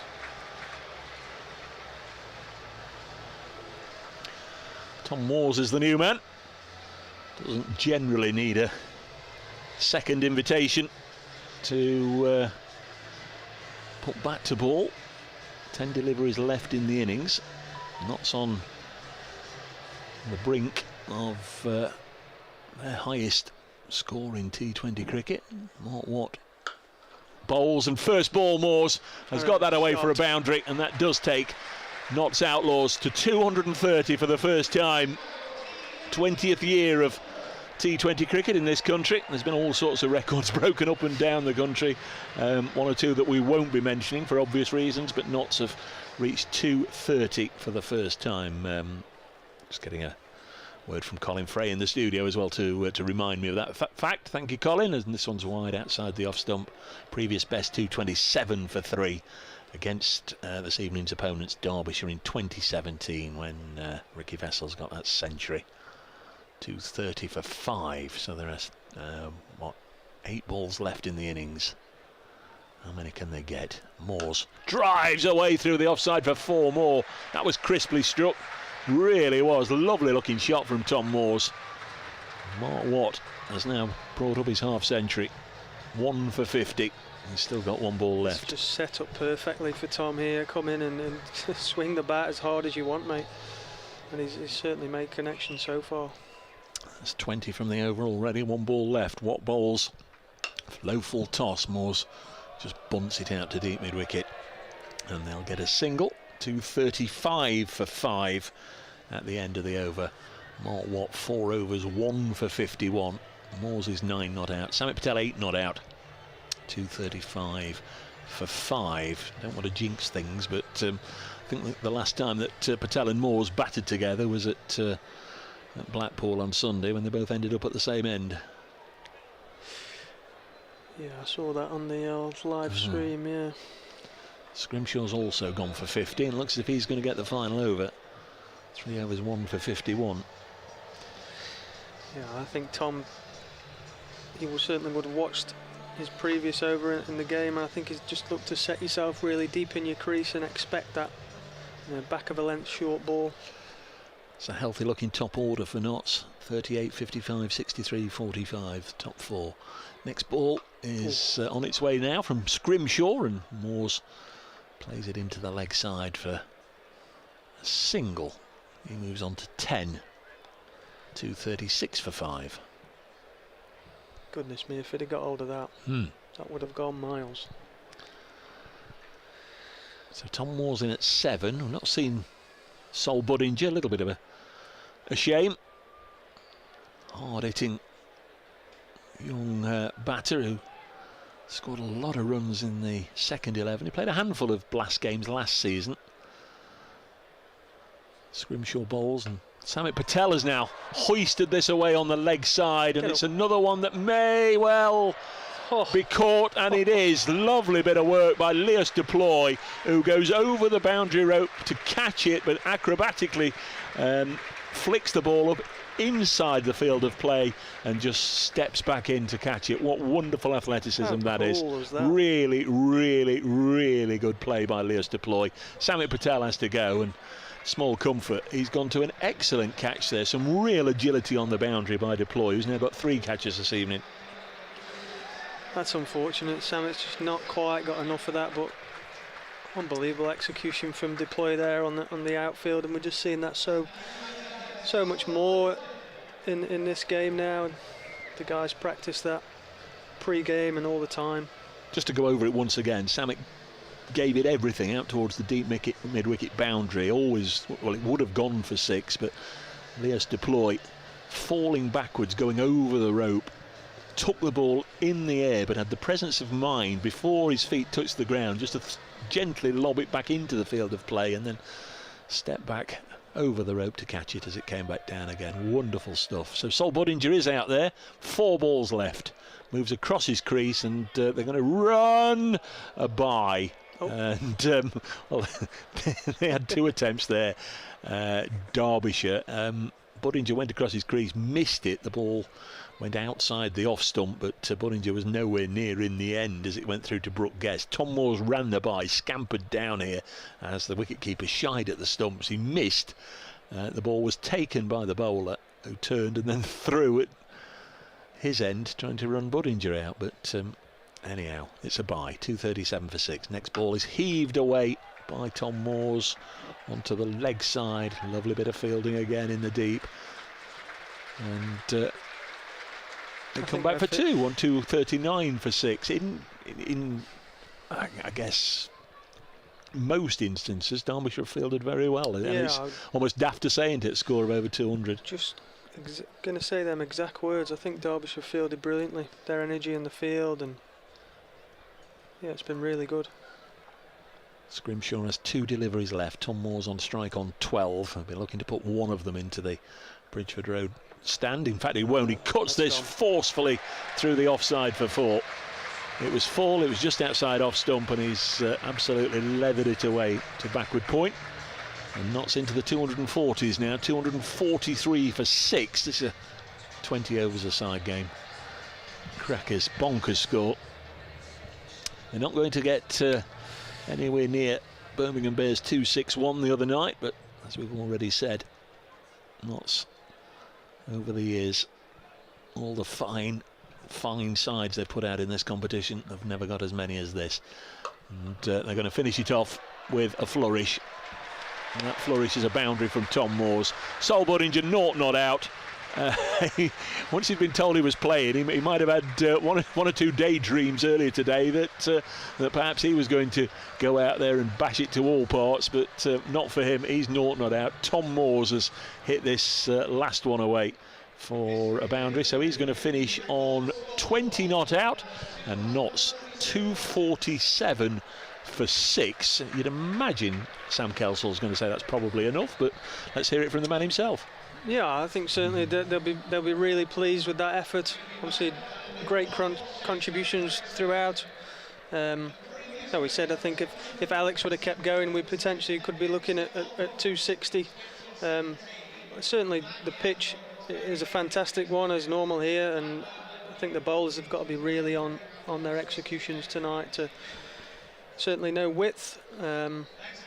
And yeah, no, great stuff from all through there. We did think it was a little bit of a waste at the top of the order, didn't we? But that's how they play. Hales 55, Clark 38, and both got out when the ball was just ballooned up in the air as they were each looking for another 6. Ben Duckett played nicely for his 63. Stephen Mullaney 45, coming in at 4. Dan Christian 12. Samit Patel 8, and Tom Moores finishing 20 not out. 247 for 6. There's some quite hefty bowling figures there, which with every respect to our Derbyshire friends, we'll gloss over for the time being. The players run off to get changed. They'll be back in 6 or 7 minutes time, with Derbyshire in pursuit of 248 to defeat Notts for the first time since 2015. Terrific stuff, Colin, from the Outlaws. 247 for 6. Yes, thanks to Sam Kelsall and to Dave Bracegirdle.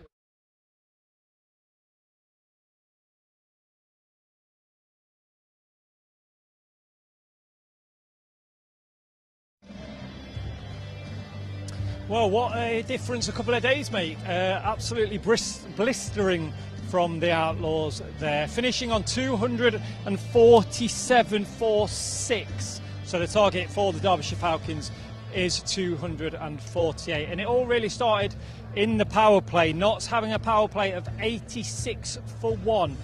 And if we just take a look at Alex Hales, because he really did start off in blistering form. He obviously likes playing against the Falcons, and 55 runs for Alex Hales, a strike rate once again of over 200, 239.13 as you can see there. But also not just Alex Hales, also Joe Clark got in on the act as well.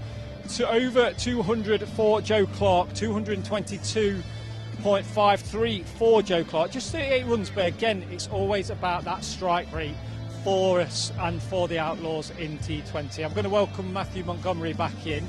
He's been busy doing his 12th man duties. I've just literally been saying to the viewers there, what a difference 2 days makes. And really, Alex Hales, Joe Clark at the starting off with that intent that we kind of talked about at the start of the show.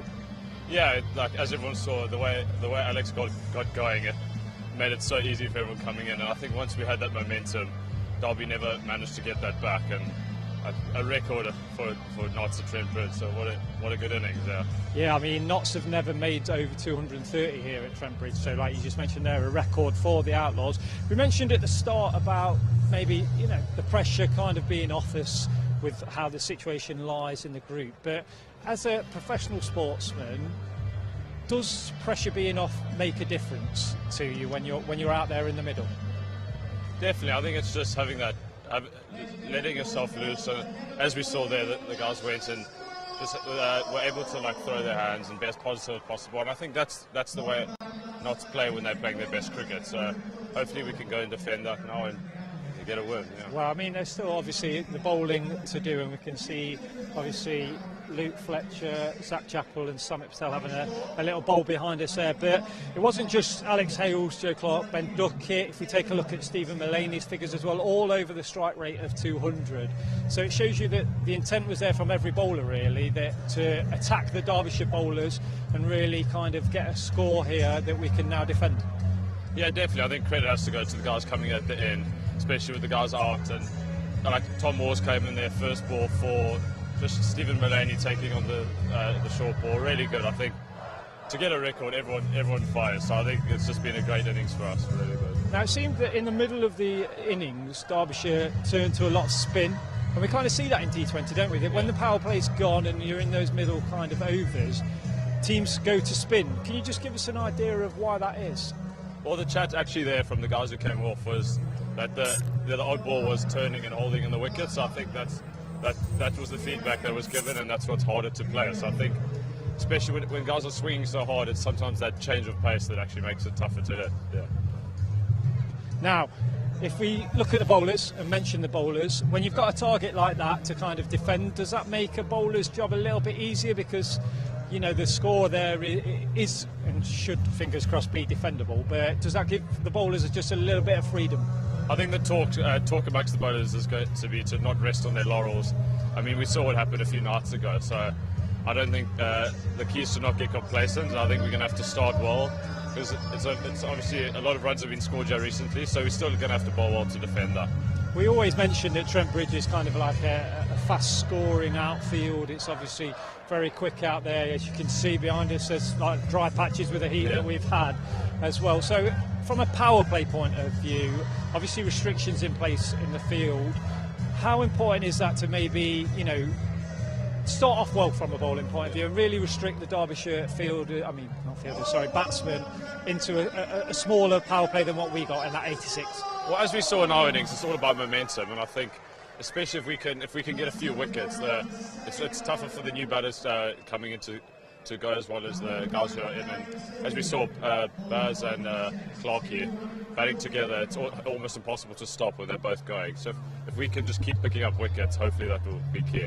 Now, from a Derbyshire point of view, if we just take a look at the group stage, it's so tight up the top, and now we've already mentioned from an Outlaw point of view, this is a must-win game for us.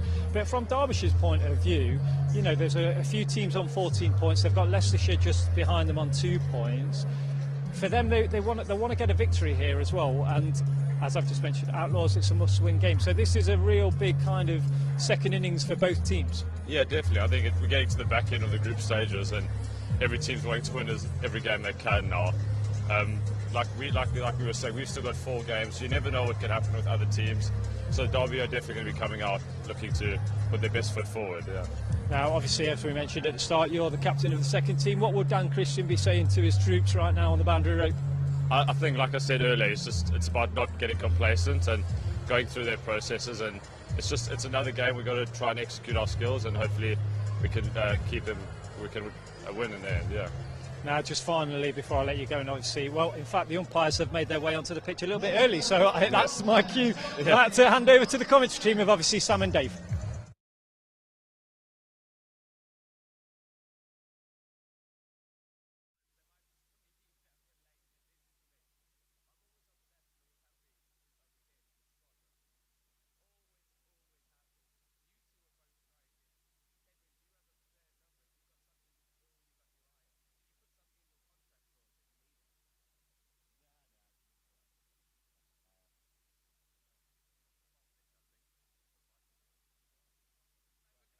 Yep.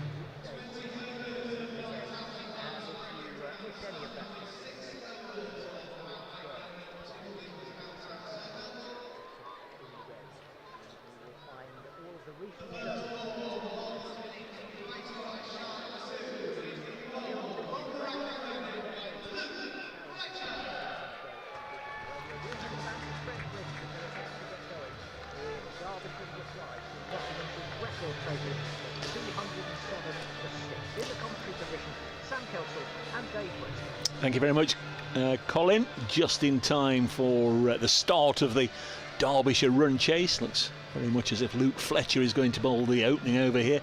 Sam and I were both taken by a photograph we've been sent by Nigel King. We both just retweeted that on Twitter. Their brilliant photograph of the fireworks going off this evening here at Trent Bridge. You might want to have a look at that. You'll all have heard the snap, crackle and pop as the players came out around about an hour and a half ago. But Nigel with a fabulous photograph there of it. Anyhow, the Derbyshire chase, if that's what we can call it, will be underway any second now. Shan Masood, the skipper, who's a very, very good player, and Lewis Rees, who's also a decent player, are out there, both left-handers. Luke Fletcher will, as I say, bowl the first over. I think we're just waiting for a combination of the music to die down and Luke Fletcher and Dan Christian just to finally set on the field there. Going to have. And Dave Bracewell, Sam Kelsall alongside me, and Notts, remember, posted 247 as Fletcher bowls the first ball, which with all the ease and grace in the world is run down to third man for a single. He's a classy player, Shan Masood. Sam, I don't know how much you've seen of him. Great player. Yeah, only on TV. I think his record's unbelievable so far this year for Derby, and yeah, it's going to be a pleasure to watch him live tonight. I hope he doesn't get too many from a Notts perspective, but yeah, certainly can be great to watch. He's come in and obviously worked with Mickey Arthur, the new head coach for Derbyshire, and by all accounts, they've really transformed the club. There's a great feel around the county ground, and obviously that's been reflected in some of the results. Here's Fletcher to bowl to Lewis Rees, who's had a little nibble at that one. That just not much of a seam on these white balls, is there, Sam? That just seemed just to nip away a little bit. Yeah, that just left him nicely there. Great line and length from Fletch. Yeah, just a little bit of movement, which Fletch will be excited by. Sometimes see Matt Carter or Samit Patel bowl the opening over, but it's going to be Luke Fletcher. Still no Jake Ball. We understand had a bit of a swollen knee. I thought it would keep him out for 3 or 4 matches. We're just about at that stage now. Let's hope we see him back soon, as this one's driven crisply up to wide-ish mid-off. Nicely fielded by the skipper Christian, and Lewis Rees off the mark too without loss. I guess to chase 240 odd, you're not going to get it. You're not going to do it, are you? In 20 minutes, you've got to pace it. You've got to have wickets in hand. I mean, it's not been done before. It would be a record chase in domestic T20 cricket, but to get anywhere close like Notts did against Birmingham, to get 200 is a terrific effort, and you still feel you're inadequately short. Here's Fletcher bowls, Masood drops it on the leg side, and there's no run. Yeah, they'll obviously be trying to utilise the first 6 and the power play and getting off to a strong start. I would say maybe Lewis Rees would probably be the more aggressor out of the two. I think you're likely to see him, as you say, looking for the big hits, the big shots. Masood, probably the more conventional player. There's Fletcher. This will be the 5th ball of the opening over. It's pulled away nicely by Masood. Just too short from Luke Fletcher. Whether that was intended to be the slow loopy bouncer or not, it just sat up nicely, didn't it? And Masood just pulled it away through mid-wicket. There's Sol Budinger in there. He's fairly close at mid-wicket. He's not back on the 30-yard discs. I think I'd probably have him on the discs, but maybe they've got him in there just in case he hits one in the air. But he dived, was unable to get anywhere near it. 6 without loss. Now Fletcher. Yeah, that's right. I was just to say, if he is going to, if he is going to bowl that slow ball bouncer, can he set a field to it? And he has brought deep backward point up now, and deep mid wicket's gone out. It's Joe Clark brought into the ring, Budinger out onto the fence, away to our left. This one is hit back past Fletcher, and that's unlucky for Masood. It's a good bit of fortune for Fletcher and Notts, because he's driven it into the stumps at the non-striker's end. The ricochet enabled them to take a single, but I'm pretty sure without it hitting the stumps that would have been straight down the ground for 4. As it is, 7 from the first over, Masood has 6 of them. Lewis Rees has 1. Yeah, good start from Fletch. Going to be Matt Carter by the looks of it. So pace off the ball to begin with. Notts got away to a flyer, in case you weren't with us. They were 33 after 2 overs, 42 after 3, 56 after 4, and 86 at the end of the 6-over power play. So that's going to get the job done, isn't it? If you get a power play with 86 runs on the board, and then you get somebody like Duckett in those middle overs, he played nicely and rarely missed out when there was the opportunity to hit a boundary. So Notts ended up with 247. Masood being especially careful and cautious and deliberate over the taking of his guard. Looks around, surveys his field, and there's Matt Carter to bowl to him. And the Pakistan international, I think he'd looked around, there was a single anywhere on the leg side, so that's what he was intending to do, and took his eye off the ball. Yeah, you would see Matt just extracting that extra bounce, as he always does. Can't drop it short, can he? He's got no protection on the offside at all. They're all up inside the ring, and Masood, well, he's lifted that down the ground. What a glorious shot that is. That's gone for 6. 1 bounce into the pavilion. That's a fabulous shot. 6 to Masood. I'll keep my mouth shut. He can be the aggressor as well. What a great shot. It's fairly safe, provided he lifted it over Christian at mid-on, but it just went and it kept going. There's Carter in once more. This time he drops it on the leg side and takes the single. 14 without loss. Sol Budinger out there, number 1 on the back of his gold top. You've got to be a special sort of character to have number 1 on your shirt, haven't you, I think? What was yours? I can't remember. 17? Were you 18. 18. 18. 14 without loss. Funnily enough, one of the, I'll come back to it in a second, Carter bowls. Lewis Rees has made this into a low full toss, but he's hit it out as far as Joe Clark behind square on the boundary in front of the William Clark stand. Of course, Ajmal Shahzad is part of the Derbyshire coaching staff. He was number 1 when he was here, if you remember that.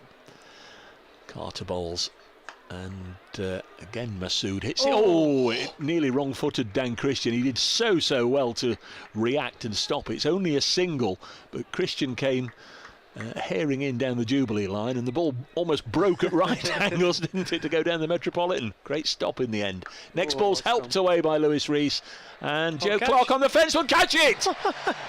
Great work by Clark. I did indeed. He just nonchalantly flicked it off his legs, Lewis Rees. Looked for all the world, obviously to both of us, that it was sailing into the Bridgeford Road stand for 6. And Joe Clark just appeared on the scene at the right time to take it. Nicely judged catch. And the first wicket goes down at the end of the 2nd over. Matt Carter is the successful bowler. It's 16 for 1 after 2. Yeah, that had us both there. I thought for all money that was gone and over the ropes. He's obviously not quite got it as we thought he had, and Joe Clark's made good ground and took a comfortable catch in the end. So here is the dangerous Aussie, Hayden Kerr, who, to my mind, somewhat belatedly has now found his way up to number 3 in the Derbyshire batting lineup. As I say, he was number 8 for the first few matches, including when Notts went to the county ground 3 weeks or a month or so ago, and I think he got in for like the last 2 balls of the innings and couldn't really do much. Zach Chappell is going to bowl the next over, the 3rd, and it's the first time we've seen Zach Chappell in Nottinghamshire colours, any Nottinghamshire colours this year. Hasn't played for the county this year. He's been on loan with Gloucestershire, doing pretty well by all accounts. They had a sensational win recently against Sussex when Sussex only wanted 20 or 30, 8 wickets in hand, and Chappell got 3 for 19 to help Gloucestershire to that win. He's played 23 T20 matches in the past, so he is a experienced player in this format, but first ball is nicely just deflected away by Shan Masood. Very fine for 4. It was a full-length delivery, leg stump delivery, just deflected away, and Masood showing a real touch of class there. How has he got that so fine? Such a deft touch. Yeah, this guy certainly, he looks and as if he knows his game inside out. Zach Chappell, not the best of starts for Zach. Bowls to Shan Masood. Oh, he's bowled him! What a comeback! Chappell does a little bit of a Freddie Flintoff celebration. He's bowled Shan Masood. That's a nice one to have on the CV. Hugely important wicket as well in the context of this particular match. Masood frustrated as the ball clatters into the stumps. Knocked the off stump completely flat. Masood swishes the bat angrily as he turns and heads off. He's gone, bowled by Zach Chappell for 18, and Derbyshire 20 for 2. Yeah, huge wicket. See Zach's celebration there, along with the other guys out on the field. You could just see how important that is to him to see the back of Shan, and yeah, well bowled. I think he just maybe give himself a little bit too much room there, but and Zach's capitalised on that, and yeah, good on him. Loved the celebration, and I don't begrudge him that at all. He's had a pretty tough time of things since he joined Notts from Leicestershire. He's had any number of injuries. He's once or twice got into the side and then picked up an injury, and then really had to fight to regain his fitness and get his place back. And as I say, he's had, since he's been at Notts, he's had a couple of loan spells with Gloucestershire, but that is terrific for Chappell. As I say, in the context of this game, that is a huge moment. Derbyshire have sent out Matty McKiernan, who normally is a lower middle order batter, but he can give it a bit of a biff. There's Chappell in to bowl to him, and well, he's just pushed this back to Zach Chappell. They've got Lewis Deploy and Wayne Madsen, who are two of the best you'll find in county cricket, but they clearly want to try and, as Sam described, try and make the most of the power play and send somebody out there who can perhaps just club a quick 30 or 40 just to give the innings a little bit of momentum. But I'm sure if McKiernan can club 30 or 40, they'll want him to get a few more. Let's see how he goes. Here's Zach Chappell, squad number 32. Bowls whipped away. Catch nicely. Oh. It's gone for 6, I think, and flying through the air again was Joe Clark. That would have been an even better catch. Couldn't get a hand on it. This time flinging himself to his left, right on the rope. And goodness me, timed that well. Yeah, it's thudded into the advertising board. You can see why they sent him out as a pinch hitter, can't you? Yeah, it's certainly. That one was straight out the screws. I did say to you off air before the start, it's so long since I'm usually pretty good with my squad numbers. I heard Aaron Verma there in the interval on BBC Radio Nottingham talking to the new Notts County signing, saying he liked to have all the squad numbers memorised. Completely forgotten that Zach was number 32. He bowls, and this time it's worked away for 4 by McKiernan. That's just how long it is since we've seen Zach Chappell in the Notts colours. This over's just suddenly taken a turn for the worst, hasn't it? With a 6 and a 4, and Matty McKiernan's on 10 from 3 faced. Yeah, just maybe slightly got his line wrong there, and it's such, it's no margin for error, and such a small hit that side of the ground tonight. Matty's picked that up pretty well. 30 for 2. Zach Chappell bowls to McKiernan. It's played it on the leg side. May well run for 2. Now this is going to settle for just the single. So 31 for 2 after 3 overs. Notts at the same stage were 42 without loss. Clark and Hales both going like trains. End of the 3rd over. Lewis Rees out for 2. Shan Masood out for 18. Yeah, good start from Zach. Obviously that huge wicket getting Masood, and you can see the Notts fielders are up and about that. There's a bit of energy out there as Samit comes into the attack. Incidentally, another Notts youngster who's not here this evening. I was hoping he'd get a little bit of a bowl early on, and had a little bit of a look at the live stream. Leicestershire playing the Indian Tourists, and of course Joey Everson has gone on a month's loan to Grace Road to play for Leicestershire, and he's playing against the Indian Tourists, and he didn't get a bowl today. Took a catch later on, but I was just hoping he'd come on and nail Virat Kohli. That would have been, didn't matter, however long he'd played the game, that would have been the title of his autobiography, wouldn't it? The day I nailed Virat Kohli. Here's Samit Patel from the pavilion end. Bowls cut away, wicket.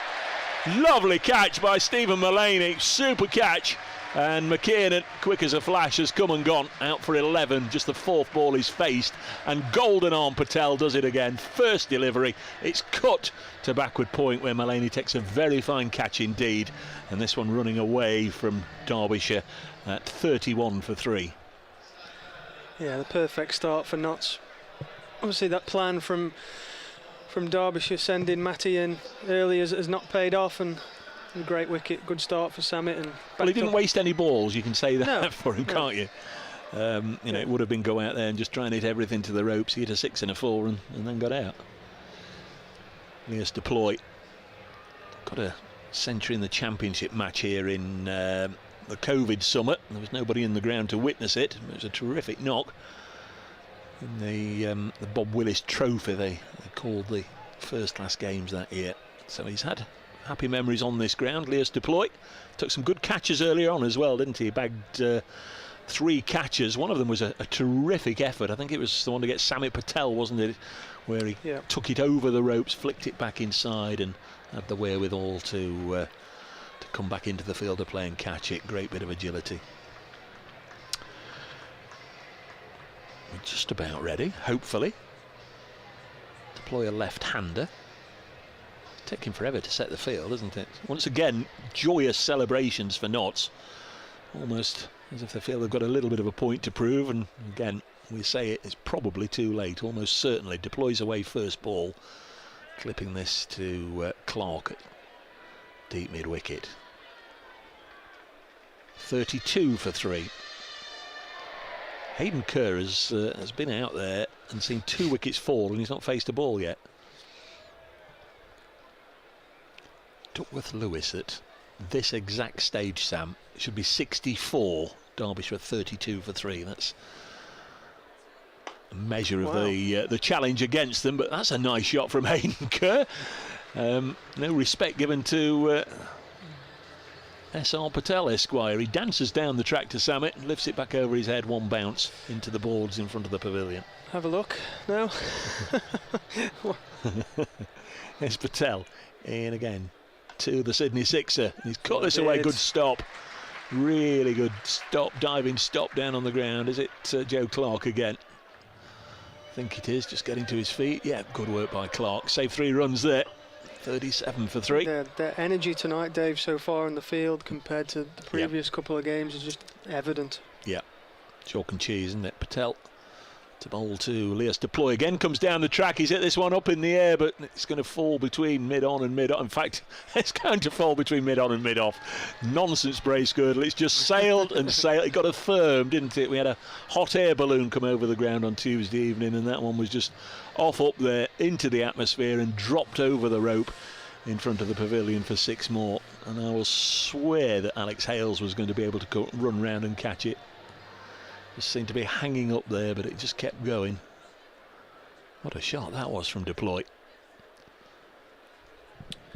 Yeah, they've certainly showed their intent, the Derbyshire batsmen. 43 for 3.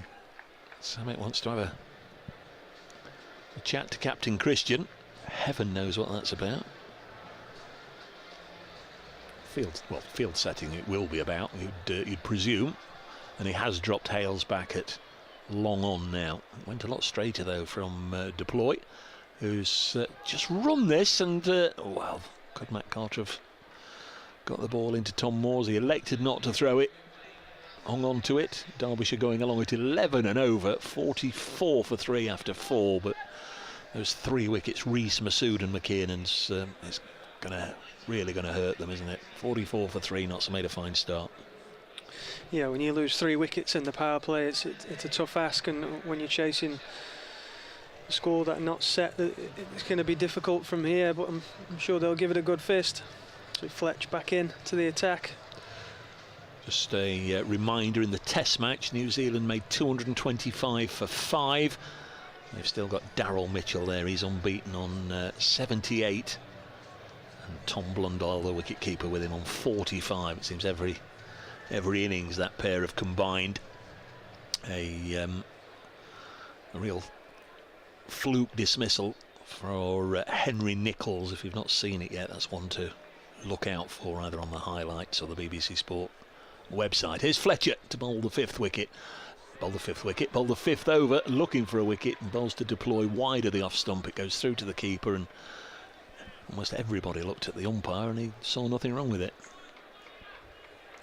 Yeah, I think he's got away with that, Fletch, with no protection out on the offside. 12 wickets for Luke Fletcher in the group stages so far, the leading wicket taker for Notts. Started off with 5 for 32 in the first match against Worcestershire. Next ball slammed down the ground past him for 4. Solid connection from Leos Deploy. Moves him on to 12. Of course, the position that Derbyshire are in, up in third place in the table, obviously they'll want to win, but if they can't win, they'll be desperate to get as many as they can, even just to try and preserve the net run rate a little bit, because it may well come down to that. Number of sides up vying for those qualifying places, and the all-important top 2 positions for the home quarter-final berths, something that Notts have almost had a rite of passage to over the years. Next one from Fletcher, pulled away for 4 more. It's a little bit too easy, wasn't it, by Luke Fletcher to Leos Deploy. Leg stump delivery, banged in short, and again it just sat up to be pulled. Yeah, it's good batting. I think Fletcher knows how to feel that he's got to change his length there from the previous shot from Deploy. So Fletcher's just moving fine leg a bit wider now. So Notts have used 4 bowlers so far: Fletcher, Carter, Chappell and Patel. Stephen Mullaney and Dan Christian may combine to bowl some of the other overs. 52 up, 52 for 3. Next one just tickle down to long leg to Matt Carter. One more, 53 for 3. No Calvin Harrison, no Dane Patterson this evening.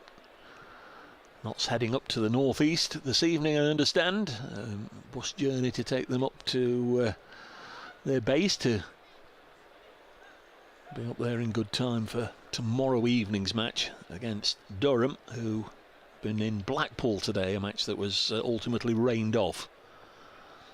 Real shame for the Seasiders, those that had gone along to Stanley Park today. Here's Fletcher in bowls and bottom edge to third man by Hayden Kerr. He gave that the big wind up, didn't he, looking for a powerful drive through the offside, but just bottom edged it to third man. Yeah, thankfully that found Matt Carter there, and could have easily gone past him and run away for 4. It's going to be a late arrival for the boys tonight then up at Durham. Yeah, you'd imagine so. Can have a lie-in in the morning though. Yeah. 54 for 3. One ball left in the 5th over. End of the 5th over, Notts were 68. Fletcher bowls, full toss, Deploy gets it away, but again only as far as Hales at mid-on. And 55, so this still going along at 11 and over. 11 from that particular over bowl by Luke Fletcher. And I think Notts will be relatively pleased with the situation they've got themselves into in this game. And right now, you'd say, well, Derbyshire have got it all to do, in stating the obvious, haven't they? Yeah, definitely. I mean, you can see how much losing wickets in the power play can affect the batting side, and even more so when you're chasing such a large total. Already they require just under 13 and over, and that's, it's a tough ask from this far out. It'll be Matt Carter.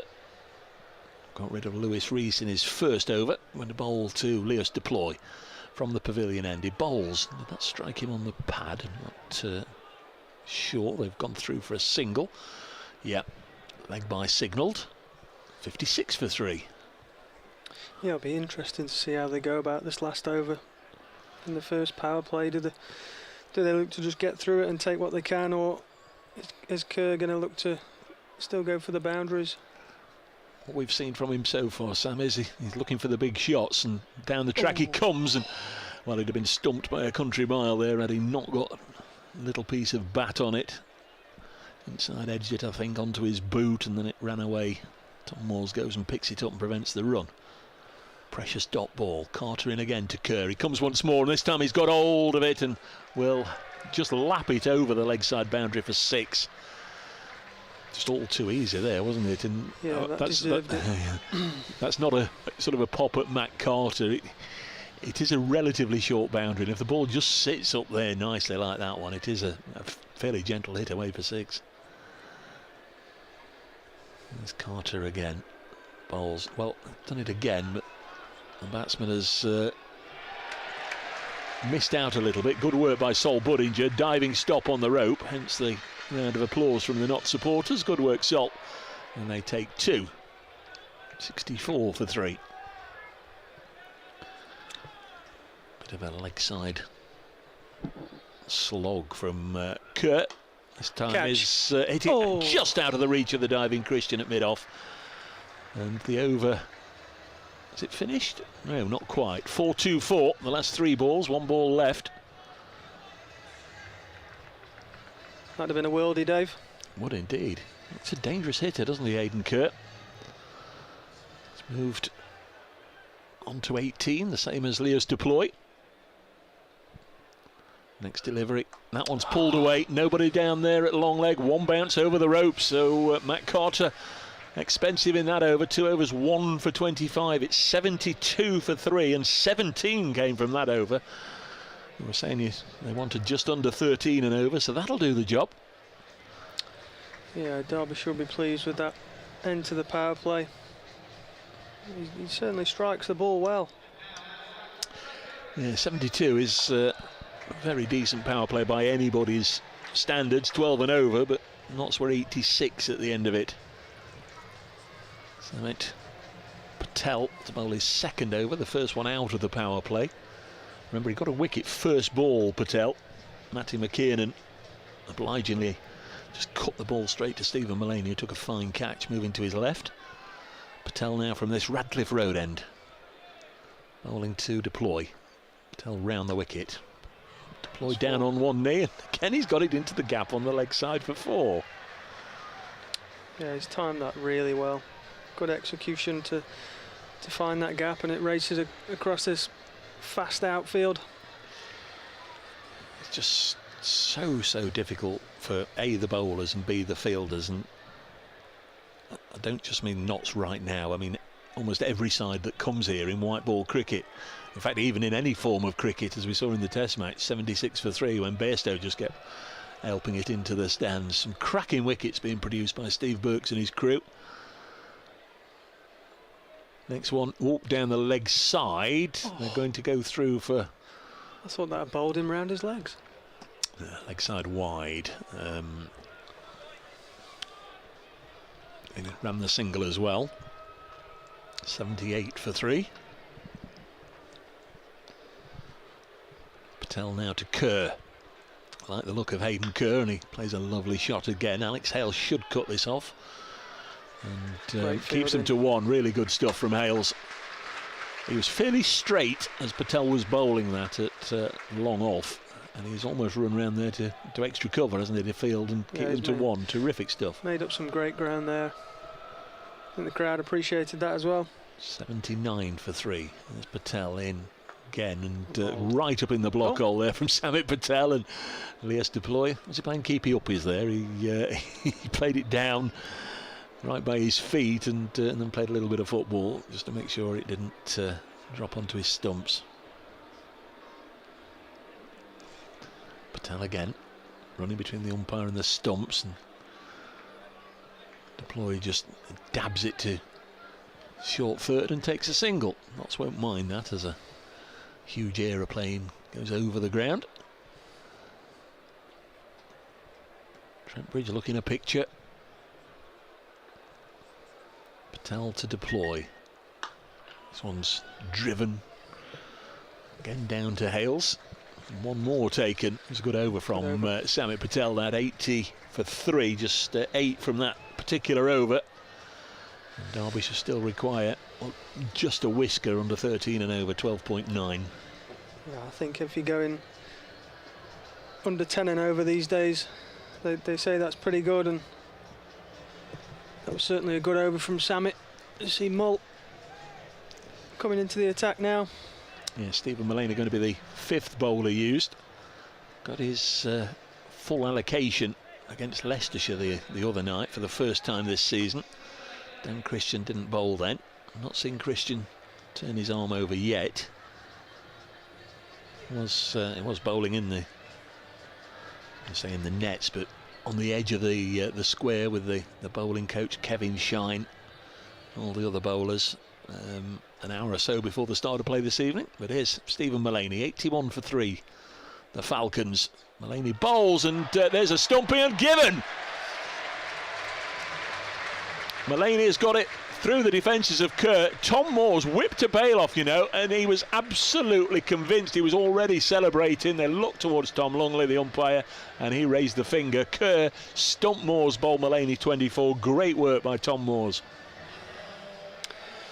Yeah, he doesn't look best pleased by that, does he, Hayden Kerr? But great bit of work behind the stumps from Moores, and Derby 4 down. It's a good start. Well, the umpire clearly had no doubts about it whatsoever. Tom Lungley. Here is Wayne Madsen. So you'd say lift Shan Masood out of the side. You'd probably say Madsen and Deploy are this is the game now. The two most experienced, probably the best 2 apart from Masood. But they still need 167 from 77 balls. So they can get anywhere near that, and it'll be a terrific effort. But Stephen Mullaney, like Samit Patel, coming on, getting a wicket first ball. And Derbyshire 4 down. The start of the 8th over. Here's Mullaney. Bowls, Wayne Madsen drives it crisply down to long on, gets a single.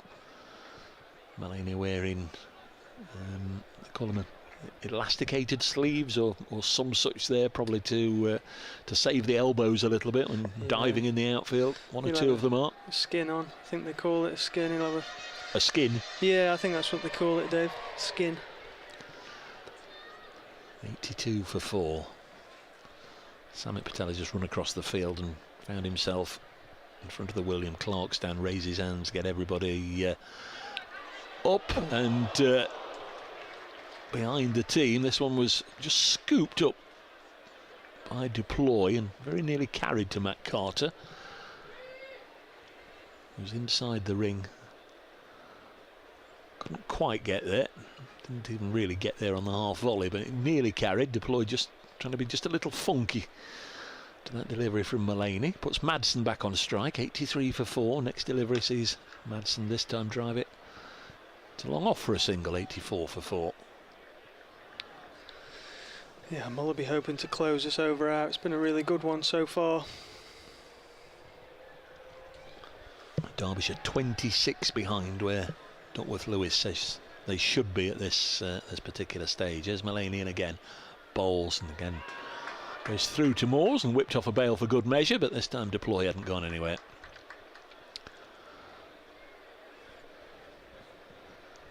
It's good this from Mullaney. So he's been almost criminally underused in this season's competition. Comes in once more, bowls, and it's a chop to backward point to Sol Budding, just shies at the stumps. Moores gathers it and whips off a bail. And they take a single. That's good from Mullaney. Just 4 runs from it and the wicket. 85 for 4, the Falcons after 8.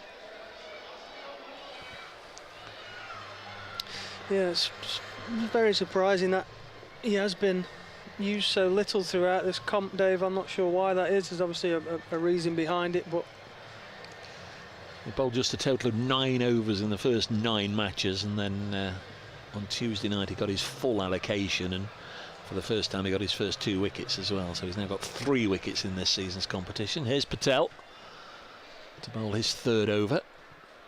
85 for 4. Comes Patel. Deploy hits that very, very hard indeed for 4. Whacked it through mid-wicket. There was a fielder at long on. Another one Ben Duckett at mid-wicket, but neither he nor Hales really could move. It's so forcefully. I like the look of this lad, Dave. Really do. 89 for 4. Deploy on to 29. Comes down the track and drives it again crisply, but this time straight to Stephen Mullaney, who could just about see immediately down below us. 90 for 4. Wayne Madsen did well to get out of the way of that. He did indeed, yeah.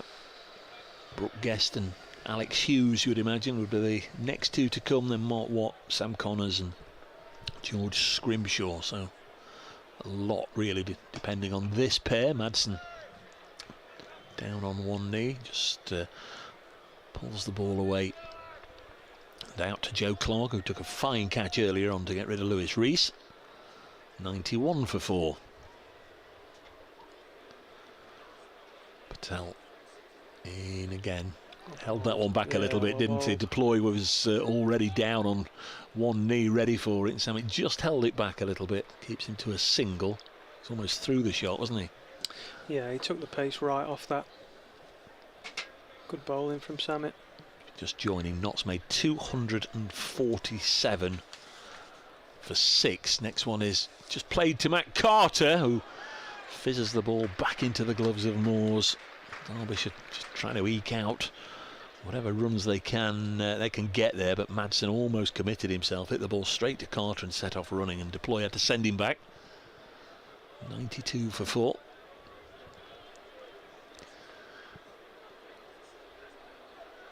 Samit Patel bowls the fierce looking shot. Ben Duckett makes the stop, the diving stop on the boundary rope, has to chase after the ball and just flick it back, prevent it from touching the rope. Good work by Duckett. We know it's Duckett. Well, if we didn't know it was Ben Duckett, those bright, what are we going with, red or orange cricket shoes that he's got on this evening make him stand out. They look really fast. Go faster. No, really good work. 95 for 4, Derbyshire after 9. I think we've already mentioned, Dave, their fielding so far tonight is just polar opposite to what we saw, or what I certainly saw on air the other night. It's really good to see their energy, and their movement in the field is so much better. Yeah, Sam Kelsall, who was with us for the match against Birmingham Bears, where Birmingham were put into bat and got 261 for 2 and almost pounded Notts into submission. It's a little bit of role reversal here. Notts were put into bat by Shan Masood. Mullaney bowls! Madsen again trying to play the switch hit. They're so good at this, but sometimes you see a player of Wayne Madsen's quality and you're just almost saying, why, Wayne, you're such a good player. You could have just played a nice orthodox clip through mid-wicket. He's turned himself into a left-hander and been yorked by Mullaney. And at 95 for 5, almost tempted to say it's just what is going to be the margin of victory now. Derbyshire have lost 5 really big wickets here, and we're just coming to the halfway stage. Yeah, sort of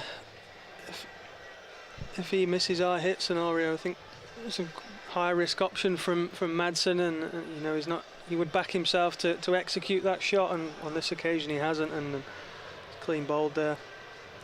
No, the BBC Radio Derby crew were saying before, and they just love to be here the time that Derbyshire beat Notts in a T20, because the last 12 meetings Notts have won 11, and there was that tie at the county ground last year where Notts thought they'd won it, Derbyshire thought they'd won it, Derbyshire thought they'd won it, Notts thought they'd won it.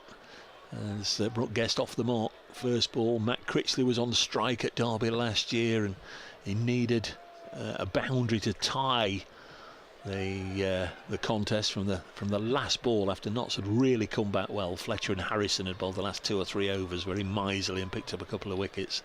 Ball was hit down the ground. Sol Budinger went for the catch and couldn't get it, and it went for 4 to tie the scores. Here is Budinger just fielding this one as Deploy runs it to him. 97 for 5. Certainly a great start from Mull, isn't it? Not bad figures. Stephen Mullaney, as Sam points out, 2 for 6. He's bowled 9 balls. He's bowling to Brooke Guest, who's on 1. This is hit back to Mullaney. So here then we've got Stephen Mullaney, former Lancashire, bowling to Brooke Guest, former Lancashire, with Tom Moore's the wicket-keeper, who started his career with a month's loan with Lancashire. Played first class and T20 for the Red Rose before he played for Notts. Get down. Well fielded. It is nicely fielded. Oh, That Captain Christian, and then it ran away from the Australian. It was whipped away. Good diving stop from Christian at mid-wicket, but he just couldn't reel it in, could he? Like a slippery eel. It got away from him. Just it's got away from him there. Wriggled away and back down the riverbank and into the water. Trying to sound what I'm talking about. Never been fishing in my life. 98 for 5. Deploy on 32. Make that 33 as he just jabs it down, but the ball only went 2 or 3 yards away from him.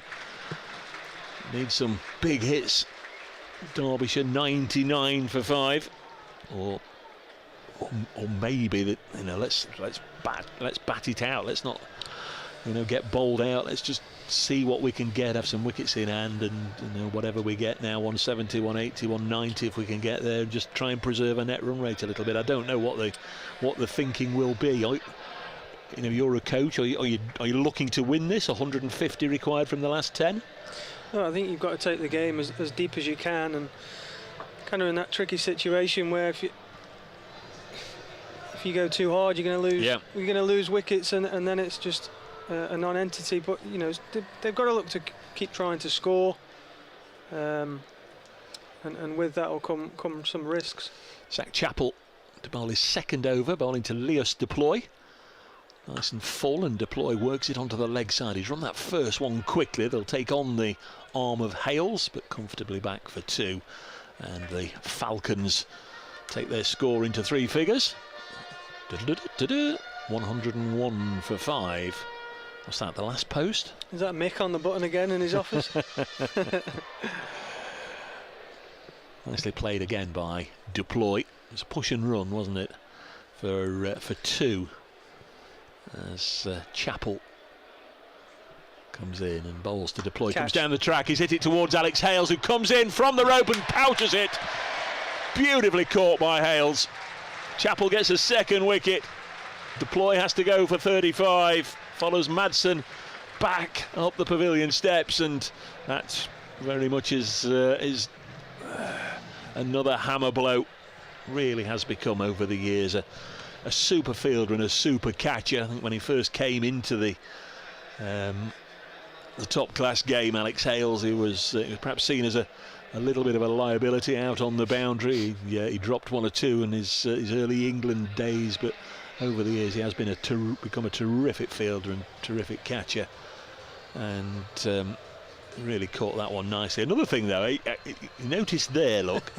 He's got a hand warmers. At Blackpool on Sunday afternoon, was in the press marquee commentating almost right on the boundary. He was in front of us. It was sun cream day. It was absolutely scorching, and he'd got his hand warmers after every ball. He was putting them out of the pocket and feeling the hand warmers. Maybe a bit of a superstitious thing as well. Maybe. You know, he always has them, no matter what the weather is. He's always got them. Don't know what the noise is it? Oh, no, it's Samit Patel who's whipping them up, enjoying himself. So a couple of wickets to Zach Chappell on his return to Nottinghamshire colours. New man is Alex Hughes. Chappell to bowl to Hughes, who's away first ball and purposefully calls 2, but they won't get it. At lunchtime today, I watched the test match, but at lunchtime they reran the highlights of the Stokes-Leach innings at Headingley the last time the test was there, the one where they put whatever it was 76 on and Jack Leach got 1, and you know there's a lot of big hits and exciting moments and whatever, but watching it again I was just so impressed with the number of 2s that Stokes manipulated into the field and called Leach straight away whenever he wanted the 2. Great running, great game awareness as Guest plays this onto the leg side, fielded by Joe Clark. 100 and... has it gone on? Yes, 103 for 6. Yeah, that rate's just creeping up and creeping up now. Do you like what Zach Chappell's done so far this season? Yeah, I've been really impressed with him. Yeah, I really have. Here he comes again. Past umpire Lungley. Bowls. Oh, this is chipped up in the air. I think it's going to fall safely. It does. Yeah, he's obviously been, recalled for a reason. Yeah. And he, like you alluded to earlier on, he's had a tough time with injuries, and it's nice to see him do well so far this evening, and he'll be dying to get a few more wickets, I'm sure. Yeah, well, they let him go down to Gloucestershire on loan. He's played 5 games recently, so he's been used to playing T20 cricket. He's been getting through some overs. He's been part of a Gloucestershire side that's won some thrilling matches. Another single taken there. That ends the 11th over. 105 for 6, and Zach Chappell is 2 overs 2 for 21. I understand he's initially come back to be in the squad for tonight and tomorrow at Durham, and then he's available for Gloucestershire's championship game at the weekend. So clearly Notts aren't thinking about bringing him back into the red ball side, and he may well go and get a little bit more red ball experience with Gloucestershire at the weekend. 105 for 6. You didn't go anywhere on loan, did you? Do you sort of wish you'd had, were the opportunities there ever to? I never really got the opportunity to be honest. Here's Mullaney. 2 overs 2 for 8. Bowls to Brooke Guest, pushes it into the offside to Samit Patel. Yeah. Sometimes, I'm sure cricketers can think, well, that's the end of me if they want to push me out the door and send me off somewhere else. But on other occasions you can get a bit of first team cricket. You can get involved again, and it can just give your career another lift. Clark doing really well again on the offside boundary, keeps them to 1. Yeah, it was tough. Yeah, I played a lot of second team cricket and only a handful of first class games, and I was always trying to break into the side when there's Alex Hales and Michael Lum at the top of the order. 106 for 6. Hughes has 2, and he's gone across the crease there. Half an appeal from Mullaney, nothing doing. You made your first class debut up at Durham, didn't you? Away, at the other end it was Carl Turner also making his first class debut, which was quite a bizarre scenario, wasn't it? 2 openers both making their first class debut halfway through the season. This one's hit back to the bowler. There was something weird about it. It was Hales called away to play for the Lions, and I don't know what the other who else had been opening with him, but suddenly Notts needed 2 openers, and they went with 2 debutants. 106 for 6. Next ball is a bit of a swish and a miss from Alex Hughes, and it goes through to Moores. It's all quietened down, really. There's been some very quiet overs latterly, and Derbyshire, well, the board says they now require 17.5 an over. It's not going to happen. We'll be looking towards the column of big Nottinghamshire wins if wickets continue to fall, but that's a nice looking shot by Hughes, but again it doesn't find the rope. Hales doing the fielding at the far end of the ground, keeps them to 2, and after 12 overs the Falcons are now 108 for 6. Yeah, I'll never forget that experience.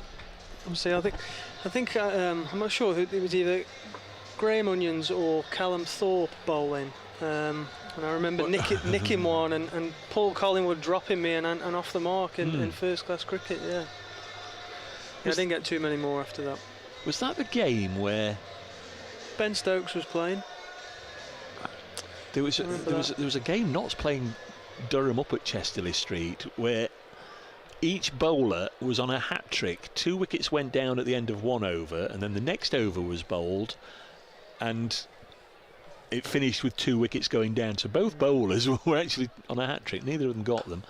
This one's pushed into the offside, and they only get a single. 109 for 6. There was no flicker of recognition there, as if no, I can't recall that. That clearly wasn't that game. But yeah, you had Graham Onions. We had some Very decent bowlers, haven't they? Chris Rushworth sort of taken on the mantle.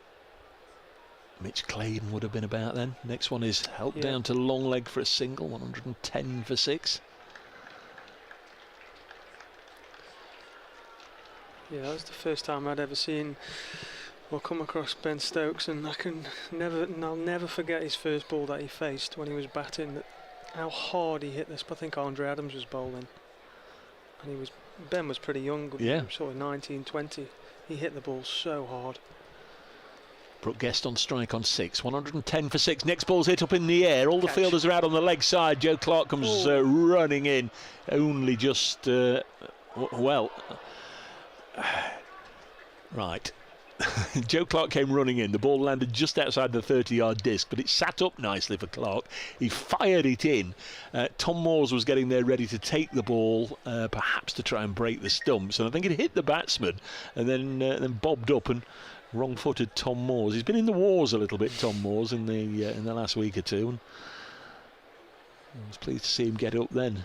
There's Chappell into Guest, who's now on 8, and again he pulls it out as far as Joe Clark, and there'll only be a single, 113 for 6. I think Zach's changed his pace up really well so far. The ball, quite a few off-cutters and slow balls into the pitch. It looks quite difficult to get away. Yes, I know you're not the right person to comment on it, but 113 for 6. I'm saying that with every respect, as this is outside the off stump. But it must be difficult for a bowler, somebody like Zach Chappell, as you say, he's changing it. He's bowling quicker balls, slower balls, this and this. And then, as I say, come Sunday, hopefully he'll be playing in a Red Ball County Championship game, probably opening the bowling. And the coaches, they'll be looking for consistency then, won't they? All 6 hitting that spot, or perhaps the odd short one. But he's really mixing it up nicely here. Again, this one's hit up into the air, and it's going to be a 3rd wicket for him because Dan Christian doesn't drop these. Alex Hughes out for 5. It's 113 for 7. And I can tell you what, the players are really enjoying the success of Zach Chappell as well this evening. They're all coming in again to congratulate him. Probably not seen him for a wee while whilst he's been down with Gloucestershire, but they're enjoying seeing him come back and get a little bit of success. He's got a 3rd wicket. Alex Hughes caught Christian at mid-off from the bowling of Chappell for 5, and it's 113 for 7. Yeah, it's really nice to see all the guys there running in and congratulating Zach on what's been a great spell so far. Mark Watt is the number 9 bat for the Falcons. I've just had a message, Dave, just to confirm what boots Ben is wearing. Okay. And apparently they're a red Ultra Boost Adidas. So thanks to my good friend Mr. Dan Richardson for that. Thanks, Dan. Other items of footwear are available, of course. And how much would they retail at then? Crikey. 113 for 7. They make you stand out, though. He pretty much does that in the field anyway, Ben Duckett. But anyway, it's the end of the 13th. There's Mullaney to bowl his final over, and he's bowling to Brooke Guest, who relinquishes the strike straight away, pushing this through mid-on. 114 for 7. And they've really managed to squeeze, haven't they, Notts, the last 3 to 4 overs. Quite a few dots, which is crucial in the middle overs. Annoyingly, trying to do 25 jobs at once as always, I can only find a largest margin of defeat. Next delivery is pushed into the offside, and there's no. Oh, here we are. Largest margin of runs victory. Not. We're not counting any hatched chicks just yet. 114 versus Warwickshire last year at Edgbaston. At the moment, the Falcons are 133 behind. Next delivery played nicely by Mark Watt, Scottish international. That's not his full name, it's just Mark Watt. Comes back for 2, 116 for 7. Punched it through the covers. Hales again doing the fielding. better performance all round from Notts, but as we keep on saying, just maybe,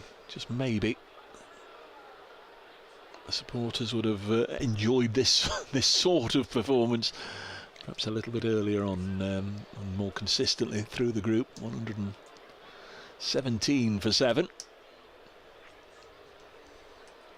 Something about Notts v Derbyshire that gets the juices flowing.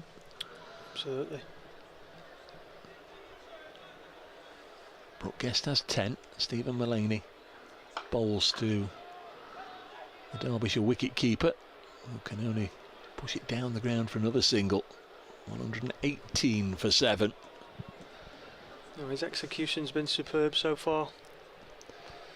The 8th over went for 5, the 9th over 10, the 10th over 4, the 11th over 6, the 12th over 3. Really needed some, daft as it sounds, between 15 and 20 run overs consistently to get anywhere near. And Stephen Mullaney finishes his spell with a ball pushed again down the ground to Hales for a single. Mullaney 4 overs, 2 for 17. That's really good from Mullaney, and you can tell he's enjoyed his evening as well, and the ovation, because he took his cap off then, and almost like a golfer finishing on the 18th. He waved his cap around the ground to the supporters. Yeah, he's much loved here at Notts, and great servant to the club, and I'm sure we would have both liked to see him bowl a few more overs in this comp, and I think tonight he's certainly showed what he's capable of. Great spell. Yeah, that's 2 matches in a row where he's had a lengthy bowl, just kept going. It's almost like the old days, Mullaney and Patel bowling in tandem, as Samit Patel now looks to bowl out, bowling to Mark Watt. We're in the 15th over. Falcons 119 for 7. They've only got Sam Connors and George Scrimshaw left in the dugout. That's hit him on the pad. They're asking umpire Lungley. Sam Kelsol's given it out, but umpire Lungley says not out.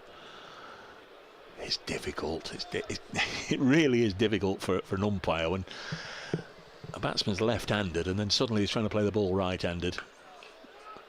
It might not be for the umpires, but it is for this particular commentator. 119 for 7. They just switch round almost whilst the ball's in the air, don't they? And they're into a position completely the other way around. And again, he's done it. That's hit him on the full, and that is out. And Mark Watt just paid the price then for trying to turn himself belatedly in his career into a right-hander. 119 for 8. Patel with another wicket. Just I don't know. Again, old-fashioned stamp. Old-fashioned stamp. By that decision. Old-fashioned stamp. Just stay there and hit it. If you're left-hander, hit it left-handed. Sam Connors is the new man. Mark Watt has gone LBW to Samit Patel for 4. Spinners don't like to get out to spinners, do they? No, 19 for 8. Samit's got one over on him there. He might be in the office after that, Mark. With that. Maybe a little bit of dissent reaction there to that dismissal, but I think he looked pretty good. Hit him on the full. So game's just slipping away from them now quickly. 119 for 8. Derbyshire. Board says the Falcons require 129 from 32 balls. It might even be kinder just to take that off the board as Patel. Oh, hit him on the pad and give that out from here. Well, Sam Connors walked to the middle, took guard, stood in front of all 3, and the ball thudded into the pads, and Samit Patel is on a hat-trick. And we've seen so many remarkable things this summer. Again, I can trot out something I've been saying since 2003. Still, no Nottinghamshire bowler has taken a hat-trick in T20 cricket. Wow. That wasn't hitting leg or off, was it? Middle, halfway up, Dave. Yeah, there was no question about that.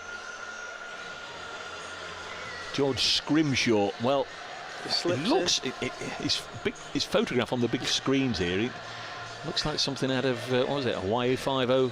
Brilliant, Tash.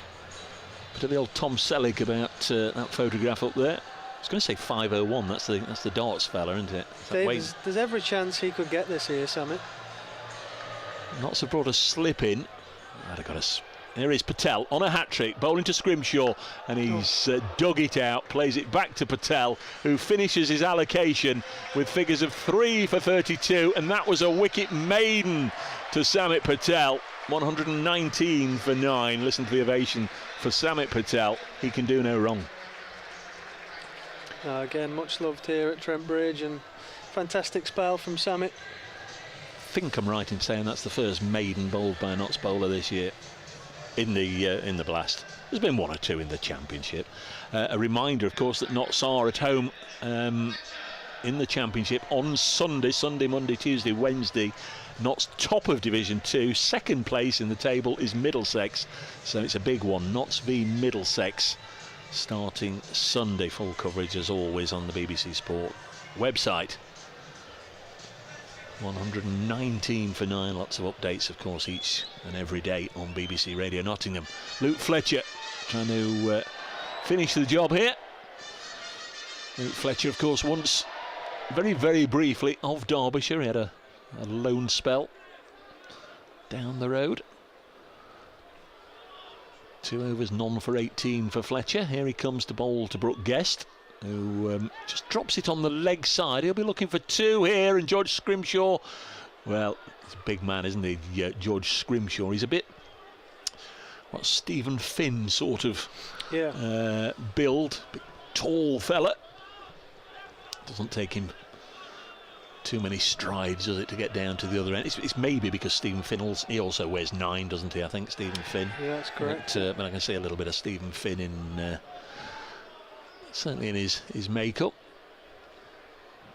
As I say, he's come on in leaps and bounds as a bowler the last year or 2. Fletcher bowls, Brooke Guest pushes it back. Luke Fletcher can't hang on to it, but did enough to deter the single being taken. 121 for 9. Crowd getting involved. What are they up to away to our left? I can't quite see. It's in your eye line. Will they start in the old wave? Yeah.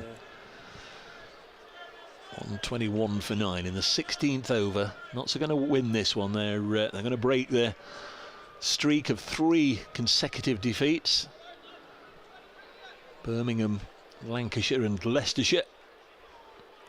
There's Fletcher in again. Slow bouncer that only got up around about waist height, and Brooke Guest missed it.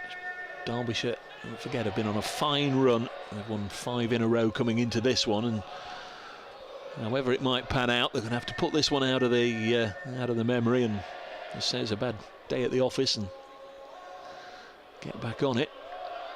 121 for 9. Not sure if they've got a match tomorrow evening. We'll just have a quick look. Notts, of course, away at Durham. Next delivery on its way, pulled into the leg side. Out there is Ben Duckett with his new Go Faster boots, but even he can't cut it off. Yeah, tomorrow night, big game at the County Ground Derby when Derbyshire Falcons host Lancashire Lightning. So the league leaders coming to Derby tomorrow evening. 125 for 9. So Derbyshire won't have too long to lick their wounds. No, the game's certainly come thick and fast. Brooke Guest on to 17, having pulled Fletcher away for 4, and he's done it again. He's now on to 21. Repeat. It's almost like a replay. If you're still watching a replay on the live stream, or you think you're watching a replay, it's not. It's a carbon copy. 129 for 9.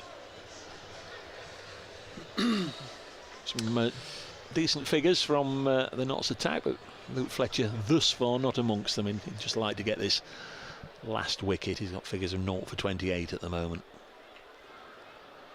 He's bowling to Brooke Guest. Will he look for the single to keep strike here, Guest? He's cut it away. Let go for 4. Joe Clark's going to cut it off. In fact, they do come back for 2, so Brooke Guest doesn't have to protect George Scrimshaw, or elects not to. 131 for 9. Better over for the Falcons after that Samit Patel made in the previous one. 131 for 9 after 16. Chapel. Not sure, I've seen that on the board before. Required rate to win 29.25 per over.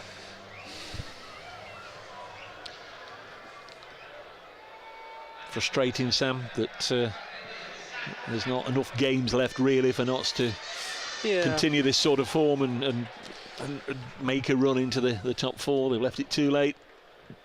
Yeah, obviously it's a disappointing campaign for the lads. It's pleasing tonight to see them come back strong. So Chappell 3 for 26. Balls to Scrimshaw, who gets away with decent pushing.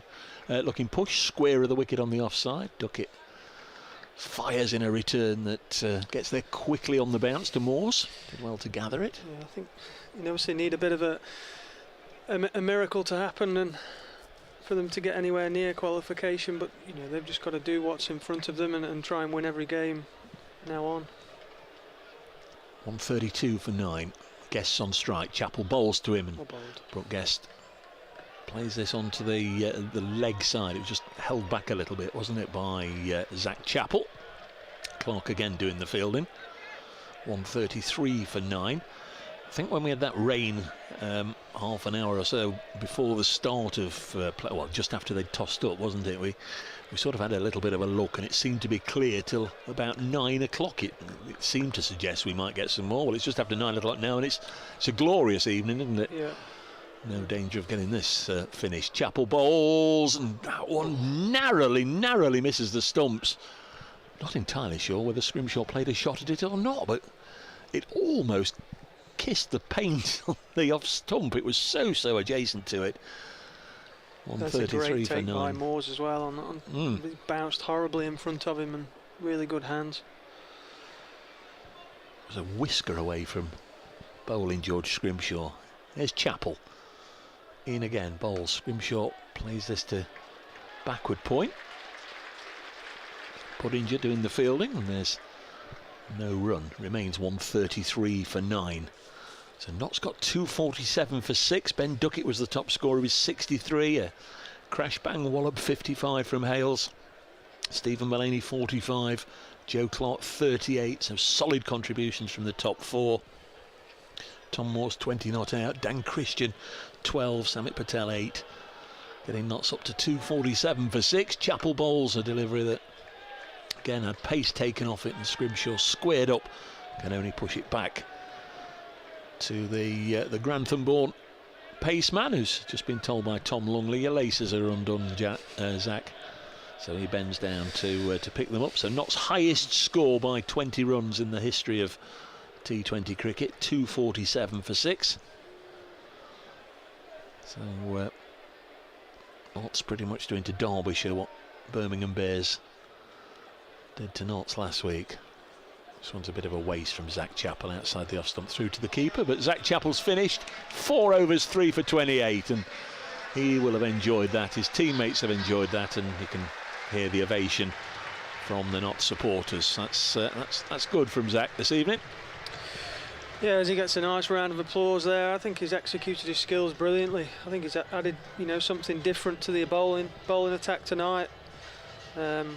Yeah, he'll be over the moon with that to come back and have an impact. 133 for 9 after 17. The board says 115 are required from 18 deliveries. I can't work that out. I'm not even going to attempt to work it out. Matt Carter is, in fact, it says, look, 36 plus. Yeah, required rate 36 plus. 133 for 9. Matt Carter from the pavilion end to bowl the 18th over. Brooke Guest does look busy, hasn't he? Workmanlike. He's taking what's there. He's not been prepared just to roll over. Looking to score with every ball. He's moved on to 26 from 20, 25 from 20. Yeah, he's unfortunately just run out of partners. Impossible situation, yeah. But it says a lot for his approach to the game, and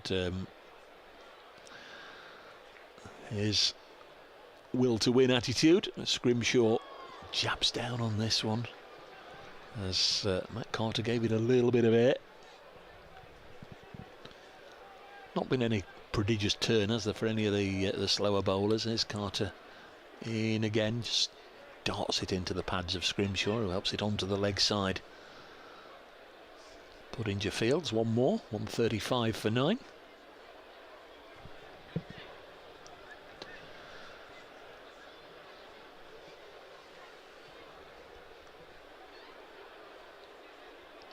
There's Carter, Guest back on strike.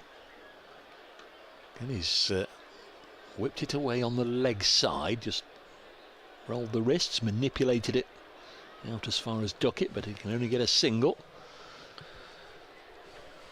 So 2 high-scoring games you've seen over the last week, Sam.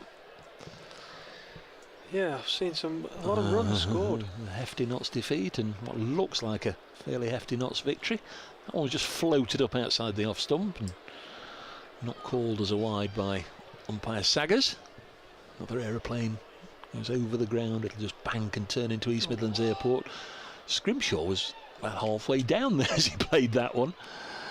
Just angled the bat, ran it to Samit Patel. 136 for 9 after 18. Join in, folks, if you know the words. Brooke Guest 26, Scrimshaw 2.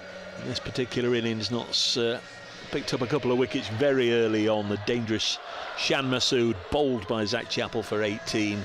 You wondered if that was a real pointer, a real early lift for Notts. Lewis Rees had already gone by then. Good catch by Joe Clark on the boundary off Matt Carter. Hayden Kerr bumped up the order to number 3. Made 24. He was stumped by Tom Moores. Matty McKiernan, another pinch hitter, came in at a 6 and a 4 and then fell to Samit Patel. There's Luke Fletcher. Bowls the 19th over, or bowls the start of the 19th over. And again, Brooke Guest plays it out onto the leg side. Elias Deploy made 35. Safe catch in the deep by Alex Hales off the bowling of Chappell. Wayne Madsen bowled by Stephen Mullaney. Alex Hughes made 5, another of Chappell's victims, and then Watt and Connors out in successive balls, both LBW to Samit Patel. Brings us to where we are now, 137 for 9. Deploys 35, the top score. Scrimshaw again helping it into the leg side for a single. He's covered some great ground out there tonight, yes. Joe Clark. Yes, and he's and I will say he looked fit. There's been 1 or 2 matches here where he's had a bump or two, and I spoke to him about it, and apparently he's had a little bit of a stiff neck, and of course if you have something that's ailing you, it tends to sort of drag over into other parts of your cricket, doesn't it, or your body. This one's drilled down the ground for 4. Nice looking shot from Guest. Takes him on to 31. So a little bit of a treatment for a stiff neck, Joe Clark, in the last week or so. But I mean, he's okay now, but he has laboured a little bit at times. 142 for 9. Not to be for Luke Fletcher, it seems, this evening, as Brooke Guest is the latest to handsomely driving for 4.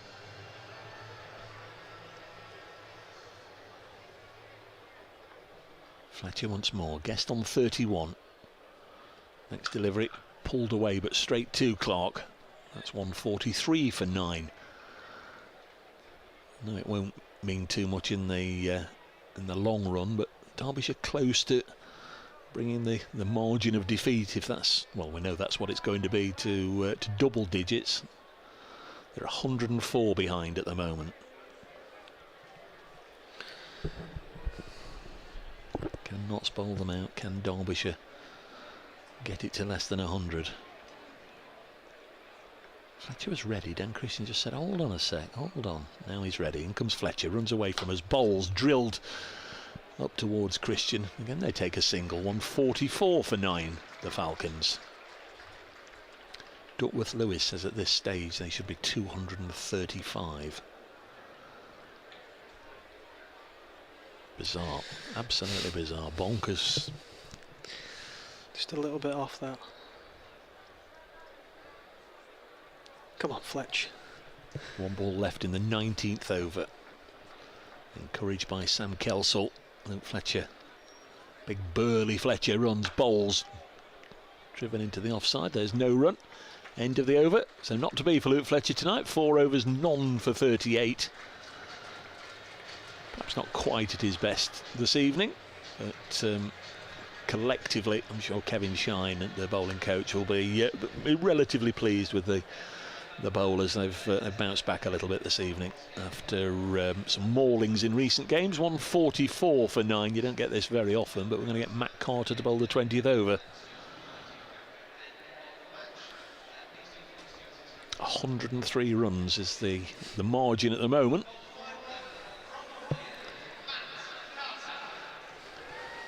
Carter 3 overs, 1 for 28. First ball pushed back to Carter by George Scrimshaw. I think he's looking for a nice little not out here, Scrimshaw. Or will he come down the track and try and heave Carter away? Let's have a look. Well, he's wandered across his crease, trying to slog that towards the Fox Road side of the ground. Tom Moore's appealed, Matt Carter didn't. Might just have pitched outside the line of leg. I imagine that's all that saved him. What could possibly Brooke Guest be saying to him here? Get me on strike? Get yourself a not out, mate. Don't do anything silly. I don't know. Carter bowls. Well, he's dug that one out. I've seen Sammy Patel bowl a maiden, yeah. 3 balls left. Notts with 5 fielders in the deep. Derbyshire need 103 with 3 balls left. Next one's pushed into the offside. Will they take a single? Sammy Patel couldn't stop it, and they take a single. 145 for 9. So Scrimshaw 5 not out is at the non-striker's end, and there are 2 balls left. Brooke Guest on 32. Perhaps he wants to hit a boundary to be the highest scorer in the innings. Carter bowls. Brooke Guest has inside edge this away onto the leg side. He's going to come back for 2. In comes the shy from Budinger. It's a good throw and well gathered by wicket-keeper Tom. Whips off a bail. But they got back. 147 for 9. So now there's exactly 100 between the teams. That makes it fairly easy for me to remember if there's nothing happens off this particular ball. 247 plays 147 right now. Brooke Guest on strike on 34, and Guest has hit this one up in the air and it's gone for 6. Alex Hales gave up on that immediately and knew it was over his head. A nice way for Brooke Guest to finish. So Notts will win it by 94. Brooke Guest is 40 not out. That was quite some statement from the last ball, and by getting to 153, I think this is always dodgy ground. Add that to the Notts 247. We've had exactly 400 runs this evening. Notts the winners by 94 runs. What have you made of that, Sam Kelsall? Yeah, really impressive performance from the Outlaws. I think it's what we all hope to see tonight. A bit of something of what we used to see from the guys, and obviously fantastic total put on the board, and just a real clinical performance with the ball, and certainly the execution from particularly Zach Chappell, who's coming back tonight to the side, has been really good to see, and that the energy from the boys in the field was far greater than what we saw the other night, and hopefully now they can go to Durham with trying to get another victory, and yeah, let's see where that takes them. Try and end the qualifying programme with a run of wins. Notts were put into bat, 247 for 6. Alex Hales 55 off 23 balls. Joe Clark 38 from 17. Duckett battered through the middle overs. You look at that, Sam, 63 from 38. He wasn't hanging about either. No. Stephen Mullaney 45 from 20. Tom Moore's finished 20 not out from 8. There were contributions from Christian and Patel. 247 for 6. That's beaten the previous highest score over 20 years, not just this season, over 20 years. The previous highest score 227. They've smashed that by 20 runs. So that in itself quite extraordinary. And then when Derbyshire battered, well, Notts got important early wickets, and over the course of the innings, the three big ones, Shan Masood, Lewis Deploy and Wayne Madsen, collectively didn't hold Notts up for too long. Just very quickly, the wicket takers: Zach Chappell 3 for 28, Samit Patel 3 for 32, Stephen Mullaney 2 for 17, Matt Carter 1 for 37, mentioned Luke Fletcher as well, none for 38. So Dan Christian didn't bowl. I think it's the first time that just 5 bowlers have been used as well. I guess you can do that if you're not under the most intense pressure, but that's it. Notts have won by 94. Many thanks for your company this evening, Sam. I hope you've enjoyed it, and look forward to sharing the commentary box again with you soon. Folks, Notts have ended the streak of defeats. They've managed to defeat Derbyshire quite comprehensively this evening at Trent Bridge. Hope you've enjoyed the coverage, and I leave you with the news that Notts have won this one by 94 runs. Thank you to Sam Kelsall and to Dave Bracegirdle for your commentary tonight from Trent Bridge. Nottinghamshire back up to 7th place in the North Group. That's where they started the night. Durham against Lancashire with a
Okay, well that was a little bit more like it, wasn't it, from the Outlaws? A 94-run victory for the Notts Outlaws. We will be speaking to Zach Chappell, and I'll maybe try and grab another player as well. But really it started from the ball one in the first part of this game, really, through Alex Hales and Joe Clark. As I mentioned to Matt Montgomery at the interval, really from an Outlaws batting point of view, they strike rated at over 200. Alex Hales, Joe Clark, Ben Duckett as well, when he came in, started off at 200, and then also Stephen Mullaney as well. But then in the second part of it all, it was all down to the bowling. And how nice was it to see Jack Chappell back in the green and gold and really getting those 3 wickets as well. But there was other people involved in that as well. Samit Patel as well, we know how much he loves playing against Derbyshire and getting a victory against Derbyshire. Now this game was really a must-win game for the Outlaws. There's 4 games left, including today, a trip up to Durham tomorrow, and if we have any chance of getting a quarter-final spot, and it's going to be tough, let's be honest, we needed to win tonight especially, and obviously the remaining 3 games as well. Zach Chappell is making his way down the steps, and we're going to literally just speak to him in a matter of seconds. So I'm just going to wait on for Zach Chappell. It's incredible, isn't it? Step in. Hello. So many men holding a rope. You've never seen what? So many people around holding ropes. So it's a very important job role, this. I just said to everybody that it was very nice to see you back in the green and gold. You must have been, well, tell us about it really. Obviously you've been on loan at Gloucestershire. When did you get the phone call, and you know, was you expecting it, and was it nice to get that phone call? Yeah, of course it was. Pete rang me probably a week ago now and said, "You're next man in, but I'm not going to bring you back unless you're playing." So he obviously knew I was playing at Gloucester and didn't want to bring me back to do the drinks, which is good of him. And then we had a little touch and go with my side, and then here I am playing. So passed the fitness test this morning, and then we're in. Now, I was speaking to Matt Montgomery at the basically before the game and at the interval, and talking about going out on loan and what it can do for a player, because you play first team cricket, etc. How nice has that loan been for you personally? Just Samit Patel walking in front of the shot. It's all right. Yeah, you all right? Quick word. Yeah. Loves it, doesn't he? Unbelievable. Yeah, no, it's been great to be fair. Gloucester have been really good. They've looked after me, and But more than anything, it's hard to get the confidence to play first team cricket without playing first team cricket. So it's obviously good of them to give me the opportunity, and then I've done okay, so that's given me a bit of confidence coming into this game, which is a nicer place to be than coming from the second team into the game.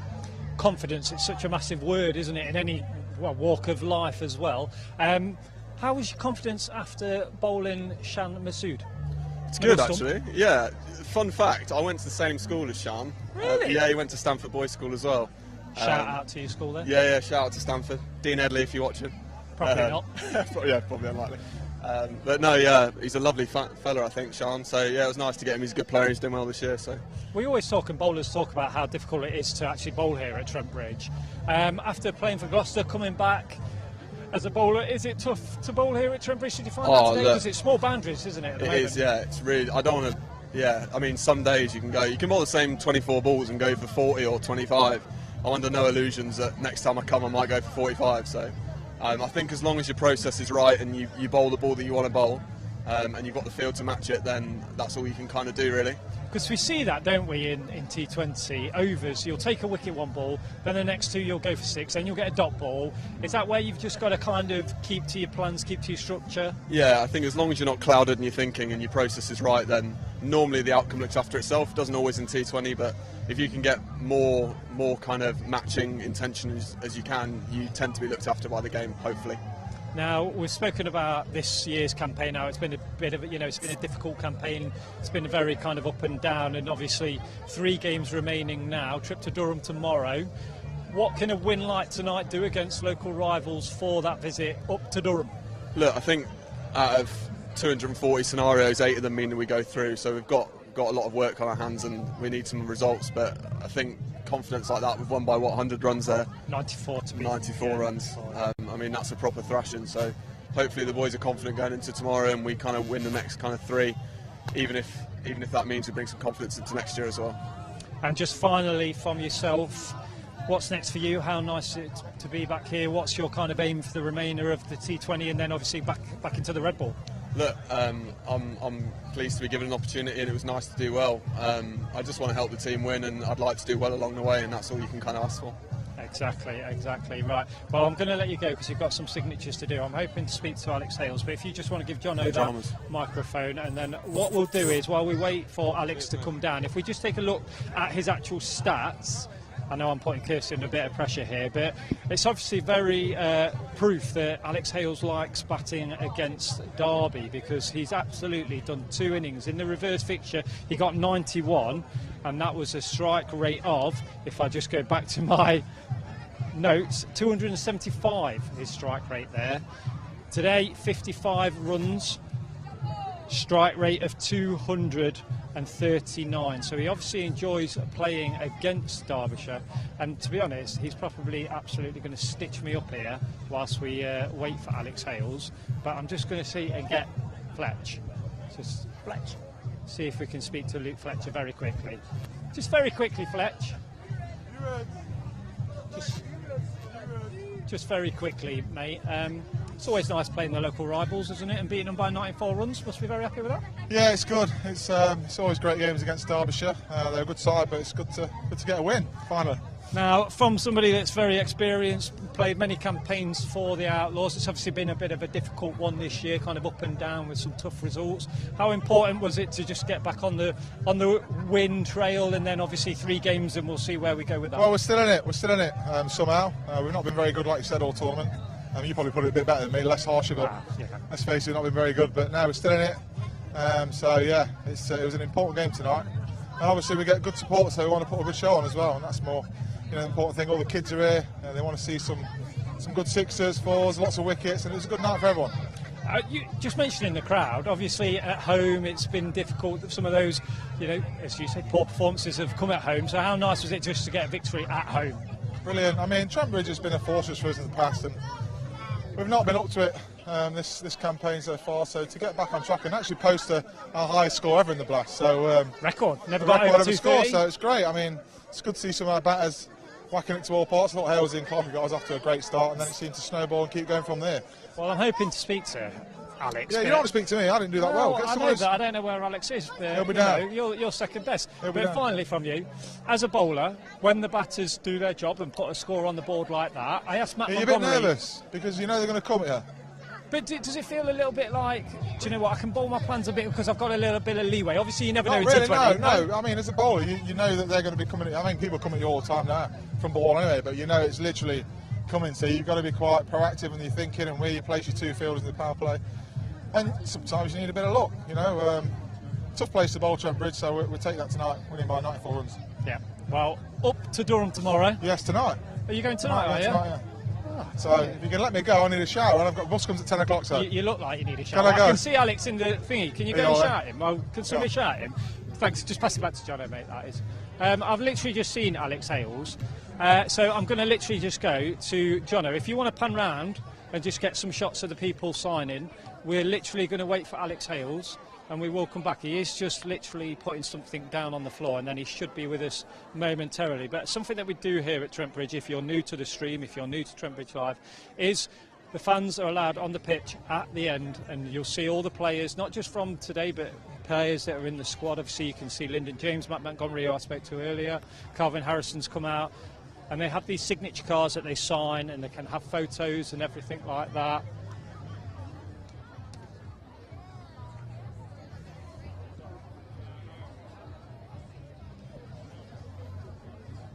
Mr. Hales is coming down the steps. Don't worry, folks. I will say, you know, where you've been. Now he's stopped for a signature autograph. Unbelievable. Doesn't know that people are waiting.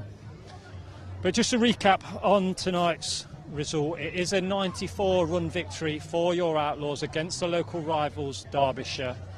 As mentioned many times, it was a crucial game tonight for the Outlaws. They needed to win. We did win. There's 3 games remaining. 6 more points up for grabs, and then obviously we will see where that leaves us.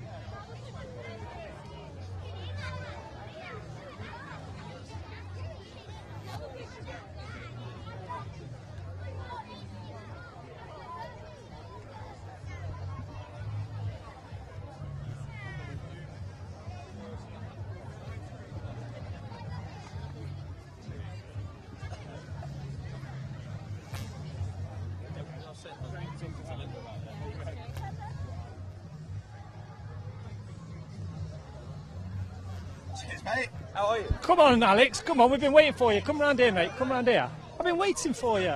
We've got thousands of people waiting to talk to you. Oh, really? On the live stream? Yeah, on the live stream. Oh, I better not swear then. Trent Bridge Live. No, don't do that. Shh. There we go. I said at the beginning when I knew I was going to speak to you, you must like batting against Derbyshire. You've had 2 good games against them this year. Yeah, I think I got 2 golden ducks against them last year, so it's quite a funny Won't one. talk about that. Swings and roundabouts. Yeah, exactly. Yeah, no, it's been a good year against them. It's a really good place to bat Derby, so that was one of those games where I cashed in tonight. We're just going to play with as much freedom as we can and enjoy ourselves. And yeah, tonight was a good night all round. I was speaking to a few people, obviously with what's happened in this campaign so far. When it comes to tonight, did you feel that freedom? Was it a bit kind of like shackles off and you could go out there and did you feel less pressure? I don't think so. No, it's been a frustrating campaign, to be honest. None of us have really got going with the bats. As a batting unit, we're certainly disappointed. So to find our feet sort of so late in the competition is a little bit disappointing and frustrating. But yeah, anytime you play like that against your local rivals at home, there's so much on it for us. We've not been up to our usual standards this year. So to put in this performance against a team that we know means a lot for the fans and for us does mean a lot to us. And even though obviously we've got 3 games remaining now, up to Durham tonight, what will be in a way. But is it important to keep the momentum, get some victories, because that can build for next year and the future? You've still got to play the games, haven't you? You've still got to get momentum and win the games if you can. Definitely, yeah. I mean, I think there's still really slight outside chance of us being able to go through. So, we're going to treat each game like it's a final. That's the only mentality to have, is to have that big game mentality and give ourselves a little bit of pride at the end of the season. Now, you've been involved in today's game. You've been involved in many games with fielding, etc. But also saw tonight as well. DC, Dan Christian, the captain, speaking to you on occasions. With the more campaigns that you play, are you getting more involved in that kind of side of things? I know we'll always speak to you for leadership and not vice captaincy, but do you feel like you can offer more to the team with every year that goes by? Yeah, for sure. I mean, I'm obviously a veteran now. Been around a long time at this club. Definitely a veteran, definitely an old man now. I feel it. So yeah, I always try and chip in where I can if I've got some ideas or something I think might work when we're batting or bowling or fielding. So yeah, he often comes to me for advice. More often than not ignores me, but at least it's the thought that counts, isn't it? Well, you've got to add your 2 pence, haven't you? Because quite often he does the opposite of what I say, so maybe that's one of his theories. Have you thought about maybe doing the opposite? Yeah, I to know. what you Yeah, would doing a little double bluff on it. Yeah, exactly. Bluff, So yeah, I might have to think about that one going Now, forward. finally from you, we've had a few tweets in, because we caught you on the live stream in your pockets, about 15,000 hand warmers in your pockets. It's been quite nice. Yeah. Southerner, aren't I? Soft as something. Yeah. we're soft down there, aren't we? Yeah. It's a bit pathetic. I get ripped by the guys for it, but every game, rightly so. It's fair enough, and by the crowd as well, which is fair did enough. you? Yeah, a little Nice. bit.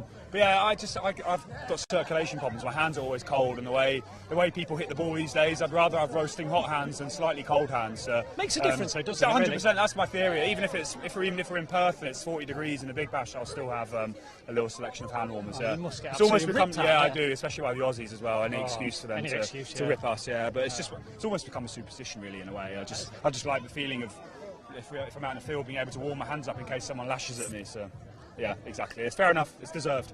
Not really sure what else to say to you. That's fair enough. But no, obviously, just finally, because you are experienced, and then I'll let you go and do all this signature and stuff like that. It has been a frustrating campaign. Yes, we've got 3 games left, and we've still got an outside chance. But as somebody that's been around for a few years, as you say, I didn't say that, you did. But could you put a finger on why it's kind of been that frustrating, or is it just a case of, like you say, not everybody's clicked at the same time? It's one of those. I just think we haven't done any area of the game well enough. We've not batted well enough as a unit, we've not bowled anywhere near well enough as a unit, and we've certainly not fielded well enough. So it's just one of those campaigns where no one's really got going personally, which is a shame, because you look down our batting line, there's some serious talent, guys batting all the way down who can score a huge strike rate, and for some reason it just hasn't quite happened this year. It's difficult to pinpoint why, but we'll bounce back. We've been one of the best teams for ever since I've been at the club, to be honest. I think we've only missed out on 1 or 2 quarter-finals. It's going to happen. There's going to be a campaign where it doesn't quite click, and unfortunately this was a year, but we'll bounce back hard next year. Indeed. Well, I'll let you go. Okay, and apparently the club have ordered more hand warmers for you. I've just had it in the air because we've run out. They need to charge it, take it out of my contract, I think. You must be on a big contract with your hand warmers. Right, mate, thank you very much. Cheers. Good to see you. No, All right, we'll let you do your signature. I'll take your mic. Okay, there you go. Alex Hand Warmer Hales. That could be your new nickname. Just walk in front of the camera. Don't worry about it. Samit Patel, just walk in front of the camera, mate. Honestly, don't cancel those hand warmers, everybody. Cancel those hand warmers. Right, okay, so as we just mentioned there, 3 games left for your Outlaws. It's a trip up to Durham tomorrow, and then we are back here next Friday for another trip from Durham this time. So 2 games against Durham for the next 2 fixtures, and then an away fixture against the Rapids. So from a T20 point of view, we will be back on Friday the 1st of July, but the action doesn't stop there.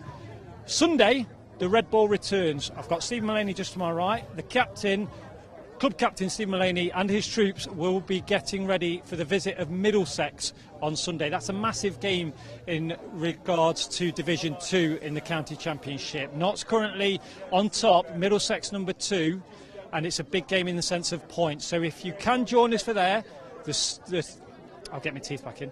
The start time is about 10:30. Join us on Sunday at 10:30 when Red Ball action returns to Trent Bridge Live. But from a T20 point of view, Notts needed to win tonight, and they did win tonight. 3 games left, 6 points up for grabs. Please join us on Friday the 1st of July for the trip of Durham. But from everybody here at Trent Bridge Live, from Hand Warmer Hales, thank you very much, and enjoy the rest of your evening.